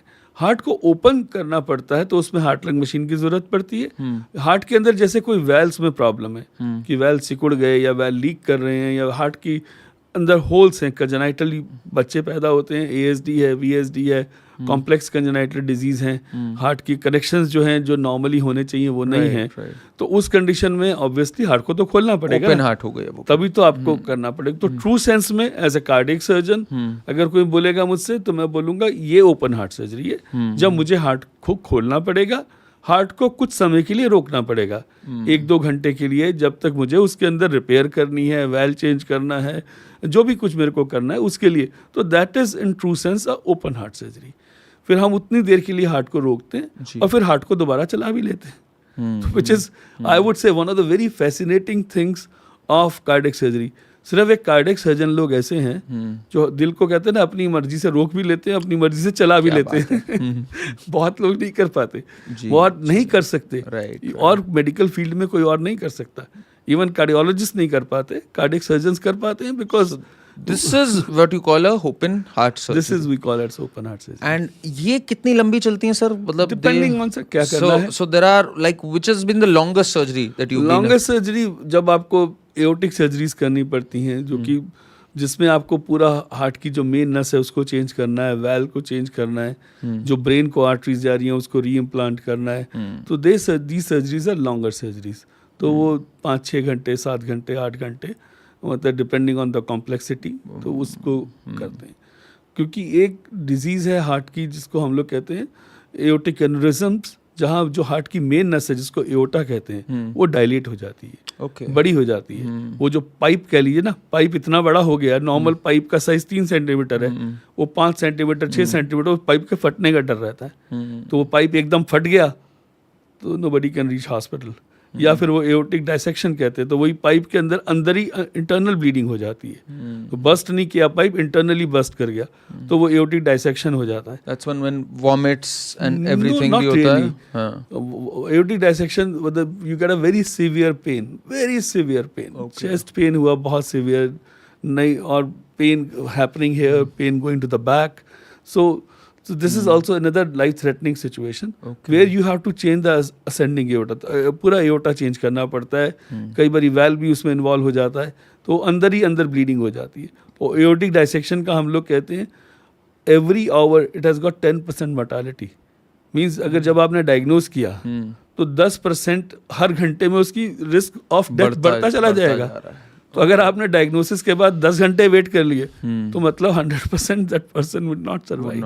तो एक्यूट एओर्टिक डायसेक्शन में you have to perform that immediate this thing, and these surgeries takes 5-6 hours, or longer surgeries, and then you have to really perform. उसी में जो मैं अभी थोड़ी देर पहले कह रहा था ना, टोटल सर्कुलेटरी अरेस्ट भी करना पड़ता है कुछ लोगों को. So this is all coming under open heart surgeries. This is all under open heart surgery. Now open heart surgeries maybe sir, what is जो minimally invasive है, that is also an open heart exactly? That is open heart because उसमें minimal invasive में दो तरह से है. And that is one of your specialities, that is one of your we do fortes. lot उसके of- बारे में मुझे थोड़ा precisely बताइए कि अभी तक जो मैंने पढ़ा है तो चेस्ट बोन के थ्रू जाना होता है. हाँ, स्टर्नम जिसे कहते हैं, Sternum central. जिसको हम कहते कोई हैं. लोग कुछ आम भाषा में ब्रेस्ट बोन भी कहते हैं, जी, जी. स्टर्नम कहते हैं कि हमें यहाँ से यहाँ तक सेंटर में खोलना पड़ता है. हाँ. लेकिन आजकल हम काफी सारी सर्जरीज जैसे सारे वेल्स जो हैं, ऑल वेल सर्जरीज एंड काफी बाईपास भी हम लोग मिनिमल इन्वेजिव से कर लेते हैं. वही मिनिमल इन्वेजिव है where you don't need to break through the, break the bone नहीं काटनी, otherwise आपको इस बोन को काटना पड़ता है हमेशा. हाँ, काट के फिर वापस सिलते हैं ऑब्वियसली. हाँ. तो वो साइड से कर सकते हैं, 2 रिब्स के बीच में छोटा होल बना के. अच्छा. तो वहाँ से हम वेल चेंज कर सकते हैं, वेल्स को रिपेयर कर सकते हैं, हार्ट के होल्स को रिपेयर कर सकते हैं, और कई बार बाईपास भी कर सकते हैं. तो वो इंसिजन जनरली 5-6 सेंटीमीटर का होता है, उससे कम भी होता है डिपेंडिंग ऑन द सर्जरी. और उसके अंदर पेशेंट को क्या है कि पेन कम है क्योंकि आपने कम खोला, रिकवरी फास्टर है कि वो पेशेंट जल्दी से रिकवर कर गया. जो नॉर्मली 3-4 हफ्ते लगते हैं तो यू आर रिकवरिंग फास्टर. 1-2 हफ्ते के अंदर रिकवर करके you can join back your work. आपने जो इंसिजन वगैरह कम किया तो ब्लीडिंग कम हो जाती है, तो ब्लीडिंग ड्यूरिंग सर्जरी वो कम हो जाती है. राइट. तो पेशेंट की रिकवरी और पेशेंट के मतलब कहते हैं ना, रिकवरी इज मच फास्टर. तो ओपन हार्ट उसको हम लोग मिनिमल इन्वेजिव कहते हैं, जो कि वेल्स के लिए बेसिकली हम लोग करते हैं, साथ में बाईपास भी कुछ की जाती हैं. उसी का एक और एक्सटेंडेड फॉर्म अब आगे कह लीजिए कि रोबोटिक कार्डियक सर्जरी. ओके. हाँ. तो रोबोटिक I was में about to come to I know. that. Yeah. तो रोबोटिक में क्या है कि वही चीजें, मतलब मिनिमल में तो आपने थोड़ा सा खोला बट आपको उतना ही विजन मिल रहा है. रोबोटिक सर्जरी में क्या है कि आप चेस्ट में रोबोट को डाल देते हैं, रोबोटिक आर्म को डालते हैं बेसिकली. Okay. तो रोबोटिक आर्म जनरली जो होती है मतलब 8 मिलीमीटर 9 मिलीमीटर के कैमरेज होते हैं. तो आपने एक कैमरा 8-10 मिलीमीटर का अंदर डाला, 10 मिलीमीटर के कैमरे से you can visualize everything inside the chest. It's like Right. Entering a tunnel and suddenly the tunnel opens to you. तो आपने वहां पे पूरा देखा and now your vision is also 10 times. Correct. तो जो नॉर्मली 1 सेंटीमीटर की चीज आपको 10 सेंटीमीटर की दिखती है, तो you can perform more precisely that surgery. और फिर आप उसमें ही वेल रिप्लेसमेंट्स, बाईपास और ये सब चीज करने की कोशिश करते हैं. तो which is I would say the latest form of surgery. So when did this come about, robotic surgery? Robotic शुरू तो सर पहले हुई थी, I would say around 10 years back, 10-15. Right. But अब दोबारा revive हो गई है. Because now you would have seen Da Vinci system and all other systems have come. Correct. Which are there in different hospitals where people are doing this. Because इसमें सबसे बड़ा जो impediment या रुकावट है वो ट्रेनिंग की है. People have to be trained for it. Robotic surgery की सबसे बड़ी एक मिथ्या क्या है, लोग सोचते हैं रोबोट ने सर्जरी करनी है. रोबोट चेस्ट में डाला, रोबोट ने सर्जरी करी, सर्जन तो कहीं भी ऐसा नहीं है. रोबोटिक सर्जरी तो सर्जन को ही करनी पड़ती है. सिर्फ रोबोटिक आर्म्स जो हैं वो चेस्ट में चली जाती हैं ताकि आपकी सर्जरी मतलब फेलिसिटेट हो जाए, मतलब आसान हो जाए, आप कर सकें उसको. तो वो ये मतलब मेरे पास पेशेंट आते हैं कई बार, आप कर रहे हैं कि रोबोट कर रहे हैं? सर सर्जरी तो हम आपसे कराने हैं, आप तो रोबोट से करा रहे हैं. तो मुझे बोलना पड़ता है भाई करूंगा तो मैं ही, robot is going to really help me. तो वो लोगों को एक ये मिथ्या रहती है भाई रोबोटिक का मतलब रोबोट ने कर दिया, सर्जन ने तो किया नहीं, ऐसा नहीं. When did you get training for this sir? I went to US. I mean आज से 15 साल पहले जब इंडिया में इंट्रोड्यूस ही हुआ था, तो वी गॉट दिस ट्रेनिंग. मैंने कहा था वो चला कुछ समय के लिए, कुछ समय रुक गया था, और नाउ लास्ट 2 years से इट हैज रिवाइव्ड अगेन. या सो आई गॉट रीट्रेन्ड एंड देन बहुत चेंजेस चल रहे हैं सर. और एक बहुत बड़ी ग्रोइंग डिबेट है ये कि गूगल एंड आर्टिफिशियल इंटेलिजेंस, जब हम बात करें, गूगल तो अब पुरानी चीज हो गई compare to how AI has taken over. एक फील्ड जिसमें ये एक्यूरेट रिजल्ट्स नहीं दे पाते हैं, that is the medical field. because they come up with the most explosive of findings and इतना nuance है इस लाइन में. तो ये चीज़ गूगल भी स्ट्रगल कर रही है कि भाई we cannot respond accurately to medical inquiries and it leads to panic among patients because when they Google something it gives the most radical results कि भाई ये है ये चीज़ या ये है. तो इस पे आप क्या देखते हैं, कुछ इंप्रूवमेंट आएगी आने वाले दिनों में, या ये एक फील्ड ऐसी रहेगी जिसमें leave it to the experts only? I would say leave it to the experts as of given time, today's date and time. Right. Because God ने या कुदरत ने जो चीज बनाई है ना, ह्यूमन बॉडी बड़ी यूनिक बनाई है. देखने में हम सब लोग एक जैसे हैं, हार्ट सारे एक जैसे हैं, लेकिन हर एक में कुछ ना कुछ बदलाव है. जैसे मैं रोज हार्ट सर्जरी करता हूँ, पर रोज ही वही सेम ऑपरेशन भी करूँ तो every day I will find something different. कुछ ना कुछ डिफरेंट मिलेगा. तो वो जो ये AI है ना, उसको नहीं समझ आएगा, उसको नहीं समझ सकता, क्योंकि ह्यूमन बॉडी में हर चीज थोड़ी फर्क तो हर एक में है ना. हम लोग सब डिफरेंट दिखते हैं ना, सब डिफरेंट बोलते हैं, सबकी डिफरेंट आवाज है. तो मतलब नेचर ने एक इस तरह की चीज बनाई कि अंदर भी बॉडी के हर चीज कुछ तो डिफरेंट है. तो AI एक चीज बता सकता है कि हाँ ये रिजल्ट्स हैं, ये टेस्ट है, इसका ये पाथवे हो सकता है, लेकिन एक्चुअली जो करेंगे, जो मिलेगा हमें, that will be entirely different thing. So that is I think miracle of nature, where अभी सर्टेन थिंग्स जो आज के समय में है वो अभी तो नहीं लगता, आने वाले कुछ समय में AI will take over the medical field, but I would say it would help in certain situations. I think it will help. बहुत मुश्किल है टेक ओवर करना, तो बहुत ज्यादा टफ है. आई डोंट नो, मतलब I can't imagine right now, आगे पता नहीं. खास करके रेडियोलॉजी और ये चीज़, जो चीज़ मतलब आपने एक्सरे किया और 100 लोगों का एक्सरे करके AI ने बना लिया कि हाँ भाई ये चीज़ें होती हैं. आपने एक एक्सरे किया, एक्सपर्टाइज भले ही ना हो, तो AI can give you a probable thing कि हाँ ये this can be a probable diagnosis, ये पॉसिबिलिटीज हैं कि उसने इंटरप्रेट कर लिए. CT स्कैन है, CT स्कैन इंटरप्रेट कर लिए, इकोकार्डियोग्राफी इंटरप्रेट कर ली, but final decision, final this thing तो क्लिनिकल तो मतलब डॉक्टर को ही देख के बताना पड़ेगा, या टेक्निकल व्यक्ति को ही देखना पड़ेगा कि क्या चीज़ है, जो क्या चीज़ हम लोग उसको फाइनली कह सकते हैं क्या है. तो सर कौन से टेस्ट हैं which one should get done to prevent, भाई कुछ नहीं है, मान लीजिए somebody who's symptom free right now, उनको क्या टेस्ट कराने चाहिए, और एक जब किसी को दिक्कत आ रही हो क्या टेस्ट कराने चाहिए ताकि पूरी हार्ट की एक हेल्थ पता लग सके, whether it is blockage, whether it is rhythm. Please sir इस पे बताइए. एक सबसे पहले जो बेसिक टेस्ट है जिसको हम लोग ECG कहते हैं. जी. ECG can give you a basic idea कि हार्ट की रिदम कैसे चल रही है. रिदम क्या चल रही है, हाँ. एंड हार्ट में कोई पुराना अटैक तो नहीं है, हार्ट के अंदर कोई ब्लॉकेज को अगर है, जैसे एंजाइनल ब्लॉकेज है या कॉर्नरी आर्टरी ब्लॉकेज है, उसको अगर हो चुका हार्ट अटैक, वो तो ECG में पता लगता है. अच्छा. या एक्यूट फेज हो रही है तब तो पता लगता है. लेकिन किसी को एंजाइना हो सिर्फ, उसमें ECG में नहीं पता लगता. That ECG will turn out to be normal. If they are sitting on a time bomb कि भाई 80-90% तक ब्लॉकेज है, वो नहीं पता लगेगी. वो नहीं, ECG को सिर्फ ECG ये बताएगा हो गया है या बहुत सीवियर जब चल रहा है. करेक्ट. हाँ, बिल्कुल ठीक कह रहे हैं. और फिर सीवियर मतलब जो ECG के अंदर है उस समय नहीं पता लगेगा. अच्छा. ECG में एक्यूट अटैक है तब पता लगेगा. रेस्टिंग ECG में नहीं पता लगेगा. अच्छा. I did not know this. Resting ECG, जैसे मैं और आप बैठे बात कर रहे हैं और हम ECG करें तो उसकी रिदम पता लग जाएगी. ये लगेगा कि हाँ हमें पुराना अटैक हुआ है या कि अभी होने वाला है. जिसकी ब्लॉकेजेस हैं उसका ECG, अगर हम स्ट्रेस ECG करें, जिसको हम लोग ट्रेडमिल या TMT कहते हैं. ओके. जब ट्रेडमिल पे चल रहे होते हैं, थोड़ा स्ट्रेस होता है, स्ट्रेस किया तो हुआ, तब उस ECG में चेंज आते हैं. तो दैट कैन टेल अस कि हाँ इसको ब्लॉकेजेस हो सकती हैं. पर वो भी 100% नहीं है, विच इज अराउंड 67% एक्यूरेट. तो 30% के आसपास, 35% उसमें भी प्लस माइनस पर है कि हाँ वो अगर वो पॉजिटिव है तो भी नॉर्मल एंजियोग्राफी आ सकती है, नेगेटिव है तो भी वो उसके अंदर ब्लॉकेजेस हो सकती है. मतलब कि ट्रेडमिल पे भी सर जो है 60-70% अगर ब्लॉकेज है तो नहीं इतना पता लगेगा. 70% एक्यूरेसी से पता लग जाता है. अच्छा. कि है 30% प्लस माइनस है. ओके. मतलब अगर डिजीज है आपको, कॉर्नरी आर्टरी डिजीज है, तो TMT आपका नॉर्मल हो सकता है.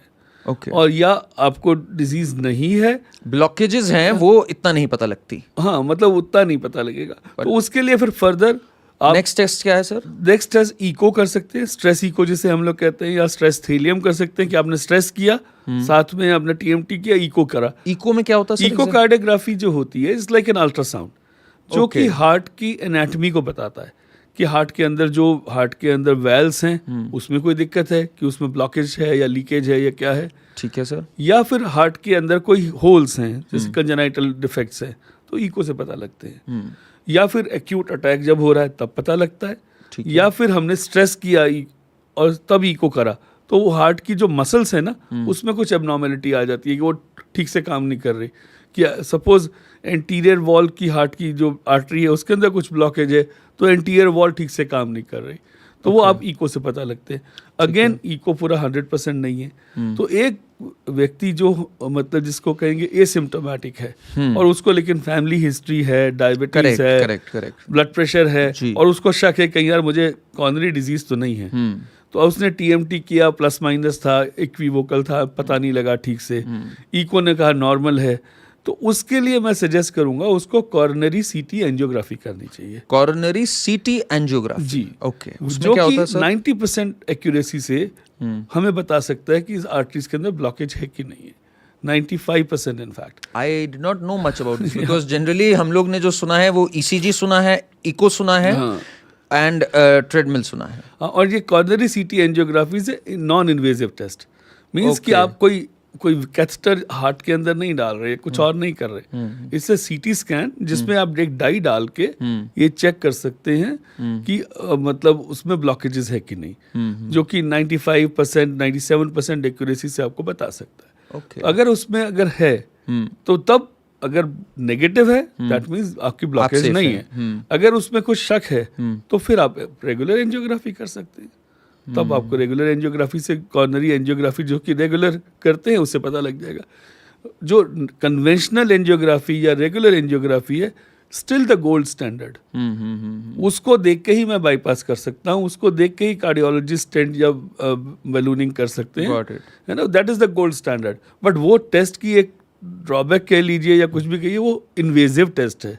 इन्वेजिव मतलब सब इसको समझ गया, बॉडी को इन्वेड कर रहे हैं, कैथेटर डाल के वहां डाई डाल रहे हैं, हार्ट तक पहुंच रहे हैं, तो उसके कुछ अपने रिस्क और मतलब रिस्क तो है ही ना, क्योंकि आप एक कैथेटर डाल के कर रहे हैं। मैं इसको सर हल्के से जरा ब्रेक डाउन करता हूं कि एक तो हो गया ECG which is absolutely basic. It only tells जब काफी डैमेज या तो हो चुका हो या फिर कुछ हार्ट अटैक होके हटा हो। हाँ, बिल्कुल। वो ब्लॉकेज के बारे में इतना नहीं बताता हमें जब तक बहुत एक्यूट ना हो। ट्रेडमिल उससे बेटर है, correct, but treadmill also doesn't give you a complete picture of the blockage या कुछ भी। देन आपने जो आज बताया हमें, echo is more like an ultrasound, correct, anatomy को बताता है, एनाटॉमी को बताता है। बट जो रियल चीज जो ब्लॉकेज के बारे में बताती है that is the coronary CT angio, coronary CT angio that gives you, and that is non invasive in an asymptomatic patient it will कोई भी अगर व्यक्ति है जिसको नहीं है पर वो जानना चाहता है and wants to be convinced कि भाई am I in a safe position right now, तो that is that for और एक और है कि अगर किसी का coronary CT angio नॉर्मल निकलता है तो you are good for another 5 years or so, correct, भाई 5 साल तक तो लाइकली है। I think that is one of the big takeaways. Coronary CT angio, ये लोगों को टेस्ट नहीं पता इतना, ये लोगों तक पहुंचनी भी चाहिए बात कि अगर ये हो तो यू कैन बी सेफ कि you have a healthy heart right now. And इसके बाद आता है आपका एंजियोग्राफी, जिसमें थोड़ा इन्वेजिव होता है बट उससे आपको कंप्लीट पिक्चर मिलती है। एंड देन आप एंजियोप्लास्टी में यू ओपन इट अप और स्टेंट्स या whatever. I understood now. So these are the tests that we have. And coronary CT angio is not very expensive. Mostly 10-15 हज़ार 20 हज़ार में हो जाए। Within 20,000 rupees. ये लोगों तक सर इतना पहुंचा नहीं है coronary CT angio. I don't know. I mean at least I have not heard that much about it. नहीं, उसमें भी डाई तो यूज होती है। समझ गए, but it's not invasive. Catheter नहीं लग रहा है, आपने बताया। IV कैनुला से डाई डाली जाती है, तो किडनी को थोड़ा बहुत नुकसान पहुंचाती है। ऑब्वियसली किडनी फंक्शंस वगैरह आप पहले टेस्ट करेंगे, देखेंगे कि भाई किडनी फंक्शंस ठीक है, then only you go for the test, तब वो कराएंगे। लेकिन जो कि अगर आपको 90% एक्यूरेसी से बताए, और खास करके आई वुड से जो पेशेंट हाई रिस्क पे हैं, जो डायबिटीज है जिनकी फैमिली स्ट्रांग फैमिली हिस्ट्री है, कराना चाहिए, हाइपरटेंसिव हैं, कोलेस्ट्रॉल जिनका बहुत ज्यादा रहता है, तो उन व्यक्तियों को तो मतलब करना चाहिए ना, ताकि पता रहे कि हाई रिस्क है कि नहीं। एक सर क्वेश्चन रहा, एंड स्पेशली कोविड के बाद से, कि we saw a lot of deaths Covid के बाद से. कुछ लोगों ने कहा वैक्सीन्स में कुछ ऐसा था, कुछ लोगों ने कहा Covid left an impact on the heart. What do you have to say about this? Covid से सर क्या है, Covid was a thrombogenic state. Thrombogenic से मतलब क्या हुआ? जिसने बॉडी के जो क्लॉटिंग फैक्टर्स थे ना उनको एक्टिवेट कर दिया. अच्छा. तो जिससे ब्लड जो था नसों में ज़्यादा क्लॉट करने लगा, ज़्यादा जमने लग गया. तो वो ज़्यादा जमने से उसने पूरी बॉडी में इम्यून रिएक्शन करी, और उसकी वजह से जो हमारे बॉडी के क्लॉटिंग फैक्टर्स है वो एक्टिवेट हो गए, और जिसने ब्लड की नसों में खून को मतलब ज़्यादा जमने लगे, क्लॉट्स बनने लगे. तो जिसकी वजह से लोगों को एक्यूट अटैक हुए. तो ये सच है बात, है ना? हाँ सर. इसको रिवर्स कर सकते हैं हमने इवन हमारे कुछ कार्डियोलॉजिस्ट कोलीग्स को दिल्ली में ही we lost them because they had a heart attack just after COVID. And उसके बाद कुछ लोगों को वैक्सीनेशन से भी, उसी तरह वैक्सीन में भी तो यही होता है ना, we just simulate the same very thing body की इम्यून रिस्पॉन्स को बढ़ाने के लिए. तो कुछ लोगों ने, not everybody but few people adversely reacted to the vaccines also. But we can not say entirely, but there are miniscule chances that it can happen, but it can. It was a thrombogenic state. So, but now, I mean, the COVID is gone, the body immune response is okay. And at that time, हम लोग एक test कराया करते थे जिससे ये जाना करते थे कि पेशेंट की बॉडी ज़्यादा क्लॉट बनने के लिए, उसके लिए रिस्क है. तो we were giving intravenous injections, heparin और जो low molecular heparin, Clexane, and we were giving oral tablets also covid के पेशेंट को, ताकि खून जो है, ब्लड जो है, नसों में ज़्यादा ना जमे, ताकि वो जो थ्रोम्बोजेनिक स्टेट है वो उतनी ना रहे, ताकि ब्लड पतला रहे और नसों में चलता रहे और उनको हार्ट अटैक का रिस्क कम हो जाए. तो जो सर वैक्सीन मैंडेट्स आई हर जगह कि भाई vaccine is compulsory, now retrospectively अब हम अगर सोचें, क्या वो एक अक्लमंदी का स्टेप था उस समय? इतना मुझे तो लगता है था सर, था, because you still think benefits ज़्यादा थे? बहुत ज़्यादा सर, क्योंकि उसने जो था, not only this is one aspect of it, तो vaccines gives you the overall immunity. तो वो मेरे हिसाब से तो बहुत अच्छा था, वो करना जरूरी था, और उस समय at given that point of time बहुत बहुत ज़रूरी था. तो आज जो लोग थोड़े से हार्ट के पेशेंट्स रहे हैं, जो वैक्सीन्स के बारे में वेरी हैं, व्हाट शुड दे डू? कुछ एंटी कोएगुलेंट्स लेने चाहिए उनको? क्या करना चाहिए? Not really sir, not really. Her patient को रेगुलर चेकअप, और अगर वो लोग के टेस्ट में निकलता है, तो अगर वैक्सीन, कोविड के वैक्सीन के बाद, देन आई मीन इंजेक्शन जो हेपेरिन और क्लेक्सिन हो, ये सब दिए जा सकते हैं, but not necessarily that everybody will have it. सबको नहीं होगा वैसा. ओके. तो there are so many option sir. पहले तो आप लोग को डिसीजन लेना होता है कि एग्जैक्टली इस पेशेंट का करना क्या है. Does it need a bypass? Does it need an open heart surgery, minimally invasive? Then there is heart transplant. So what really happens? Heart transplant के बारे में हमें बताइए, because that is also a big thing that has come up.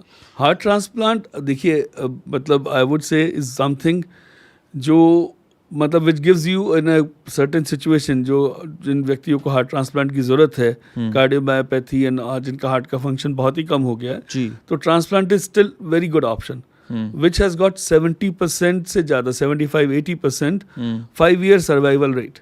1 year survival is 95%, which is very good. Even after 10 years, the survival is around 60%. So why does one need a heart transplant? जब LVADs आपने जैसे बताया हमें, LVAD की cost है. LVAD एक normal व्यक्ति को कराना है तो 70-80 लाख रुपए चाहिए उसको, एक LVAD का, एक LVAD के लिए. अच्छा. ट्रांसप्लांट में भी सर्जरी में कॉस्ट आती है, 25-30 लाख रुपए करीब लगते हैं, लेकिन हार्ट अवेलेबल होना चाहिए ना आपको. हार्ट ट्रांसप्लांट के लिए डोनर होना चाहिए. और देखिए, किडनी 2 हैं, लिवर का एक पार्ट ले सकते हैं, पर हार्ट ट्रांसप्लांट तो आपको जो व्यक्ति से होगा तो डिजीज डोनर ही दे सकता है. सो वो जो कि if someone can afford LVAD sir, तो he doesn't need to go for a heart transplant, depending on the situation. मतलब क्या रीजन आता है दोनों के फर्क का? दोनों में देखिए, हार्ट ट्रांसप्लांट जो हम लोग करते हैं जी भाई, उसके अंदर आपने हार्ट ट्रांसप्लांट किया तो पेशेंट का कुछ एक्सटर्नली नहीं दिख रहा, अंदर से तो हार्ट ट्रांसप्लांट हो गया. यहाँ पे जो मैकेनिकल LVAD है, it needs a battery, it has got a drive line which a patient has to wear. अच्छा. And there is a computer. It's around the waist. एक छोटी सी है ड्राइव, बैटरी टाइप की है. और एक वो है, एक कंप्यूटर है जो कि रेगुलेट करता है उस मशीन को.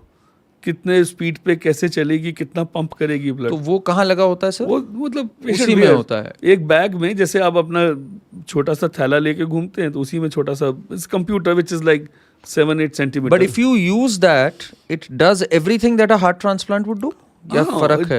It's mechanical thing, It's a mechanical mechanical work. And इसमें the mortality, इसमें the 5-year lifespan and all that is good. Also very good, which is 5-year survival is more than 50% or so, 50-60%, and there are more than 10,000 people all across the world living on LVADs. Okay.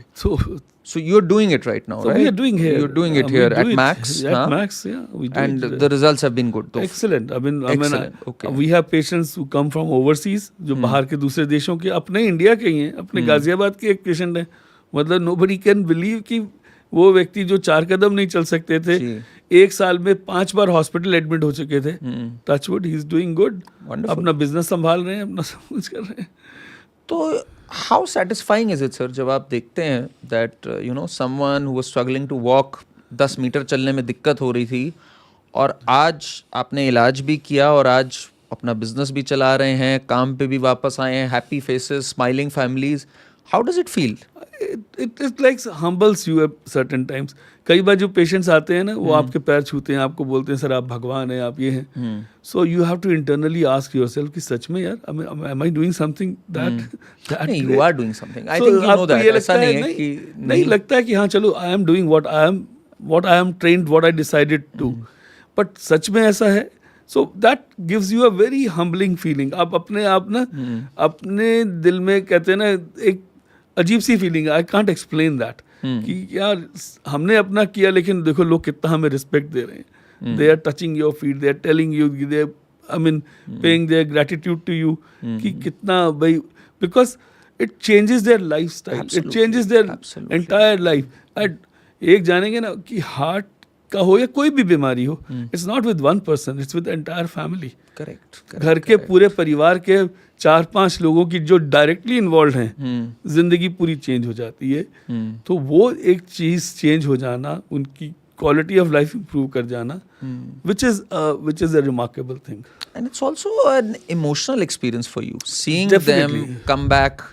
जो व्यक्ति नहीं ठीक से चल पा रहा था, आज वो खुश है, परिवार एक है, सब कुछ कर पा रहा है, तो you feel good. And then there are those moments which are, you know, एक तरह से जो आपको धक्का भी देते होंगे। Definitely. Because हर चीज 100% नहीं है। हर चीज 100% नहीं है। 100% कहते हैं ना, सिर्फ 2 ही चीज हो सकती हैं, या तो you are God, which we are not, या फिर आपने कभी कोई काम नहीं किया, झूठ बोल रहे हैं कि हाँ ये करेंगे 100% हो जाएगा, तो ऐसा नहीं होता। वो कैसे कोप अप करते हैं सर? कई बार जिसे हम कहते हैं not getting the required results, and आपके not getting the required results के consequences are very high. Yeah, it can be life threatening also. It's death. Let's be honest. तो I'm sure काफी instances ऐसे हुए, सब कुछ हुए। Did it play on your mind? कैसे गया ये? It really shatters you, no doubt about it. It does. You have to really think from the beginning that what went wrong, was my decision right, was he required any other thing, कुछ और हम different कर सकते थे। You call your team, we discuss कि हाँ भाई हम लोग कुछ और करके कर सकते थे क्या, हमने कुछ गलत तो नहीं किया। You go reanalyze everything and try that, okay, we'll try to improve, because देखिए 100% nowhere in the world cardiac surgery has got 100% results, nowhere. It's still we say 99%, 98%, Right. 1 or 2%, the risk is always there, because every individual is different, every heart is different, everything is different. So what are you going to face, क्या मिलने वाला है वो तो नहीं बोल सकते ना, तो वो और क्या होगा एंड रिजल्ट वो भी नहीं बोल सकते। तो 98-99% मुझे हमेशा पता रहता है कि ठीक रहेगा, लेकिन 1 or 2%, और जो उस व्यक्ति के लिए जिसके लिए 1 or 2% है, उसके लिए 98 नहीं मैटर करते। करेक्ट। उसके लिए क्या है तो यही था सब कुछ, उसके लिए तो यही था। So that you have to constantly remind yourself कि भाई I have to give my best, do the best thing for him, so that he is not in that 1 or 2%। तो जब फेलियर होता है तो ऑब्वियसली आई मीन बहुत बड़ा धक्का लगता है, और उसको how do you bounce back from failure? अगर मैं कहूँ, जैसे जब आप घर जाते हो, when you meet your family, do you carry that in your mind Yeah, it shows. I mean, It because, shows, of yeah, course, है ना. And my wife is a doctor. She also thinks कि भाई क्या Right, हुआ. She right. can always relate to that कि हाँ भाई आज कुछ गड़बड़ है. तो she can ask me. She asks me भाई क्या हुआ. Then you tell. She says that देखो, you gave your best. You did the best thing. जो आपने किया कर सकते थे. इसके अलावा हम कुछ नहीं कर सकते थे. So I mean, we are what we are. I mean, we are doctors. Yeah. So we have to give our best and hope for the best. And one surgery, sir, कोई एक surgery जो आपको लगता है, you know, it was a turning point in your career or it is a moment which you look back with a lot of pride and आप cherish करते हैं उस moment को कि भाई हमने सोचा नहीं था उससे अच्छा नतीजा आया. कोई ऐसी सर्जरी कुछ हमारे ऐसे ही मतलब ये एलवेट के बारे में जैसे डिस्कस कर रहे हैं. एक इंटरनेशनल पेशेंट अराउंड 30 इयर्स के थे जो जिनको Very young, 30 हार्ट years. या 30-35 इयर्स हार्ट मतलब वाज नॉट फंक्शनिंग प्रॉपरली, जिसमें हार्ट के दोनों side right and left Okay. दोनों ही ठीक से काम नहीं कर रहे थे. तो उसको मुझे आरवेड राइट जैसे एलवेड की बात करें ना, लेफ्ट वेंट्रिकुलर असिस्ट डिवाइस, तो उसको आरवेड भी लगाना पड़ा, right ventricular assist device. So you have to support both the sides of both pumps एक तरह both से. the pumps, right and left. हाँ. And we supported that patient for 1 month in the hospital on both my the God. pumps. हाँ. And then eventually उसका आरवेड हमने हटा लिया और एलवेड पे Wow. उसको घर भेजा. And patient is still doing very well. So you Wonderful. feel that okay, I mean this patient had no chance because हमारे ICU में ही he had crashed. मतलब वो उसके ब्लड प्रेशर एकदम 0 हो गया था एक तरह से. मतलब सर्वाइवल के कोई चांस नहीं थे. और आज उसकी सर्जरी को 2 साल हो गए एंड 2 साल बाद भी he is like doing well. So Right. you feel that okay, चलो यार whatever, I mean we could extend his life, we can give him a new lease of life. तो हमने उसके लिए किया. So that makes you feel good कि चलो ठीक है, अच्छा किया. I think one of the big things I think आप में भी जो मैंने देखा and those who get their goals they don't give up.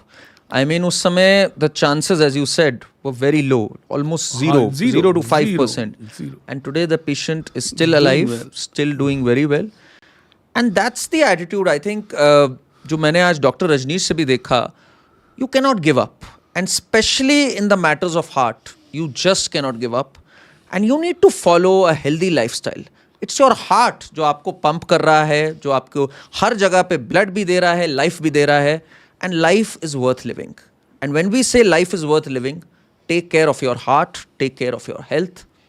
Thank you so much, Dr. Rajneesh. It was a pleasure to have you here, sir. Same here, same here. Channel को subscribe करें, bell icon को hit करें और हमें comments में बताएं. We are calling lots of people. आज हम लोग डॉक्टर रजनीश के साथ थे, कई लोगों के साथ और हम लोग मिलेंगे, रूबरू होंगे. हमें कमेंट्स में बताइए आपको ये एपिसोड कैसा लगा और किन लोगों के साथ आप चाहते हैं हम रूबरू हों. Thank you and stay tuned.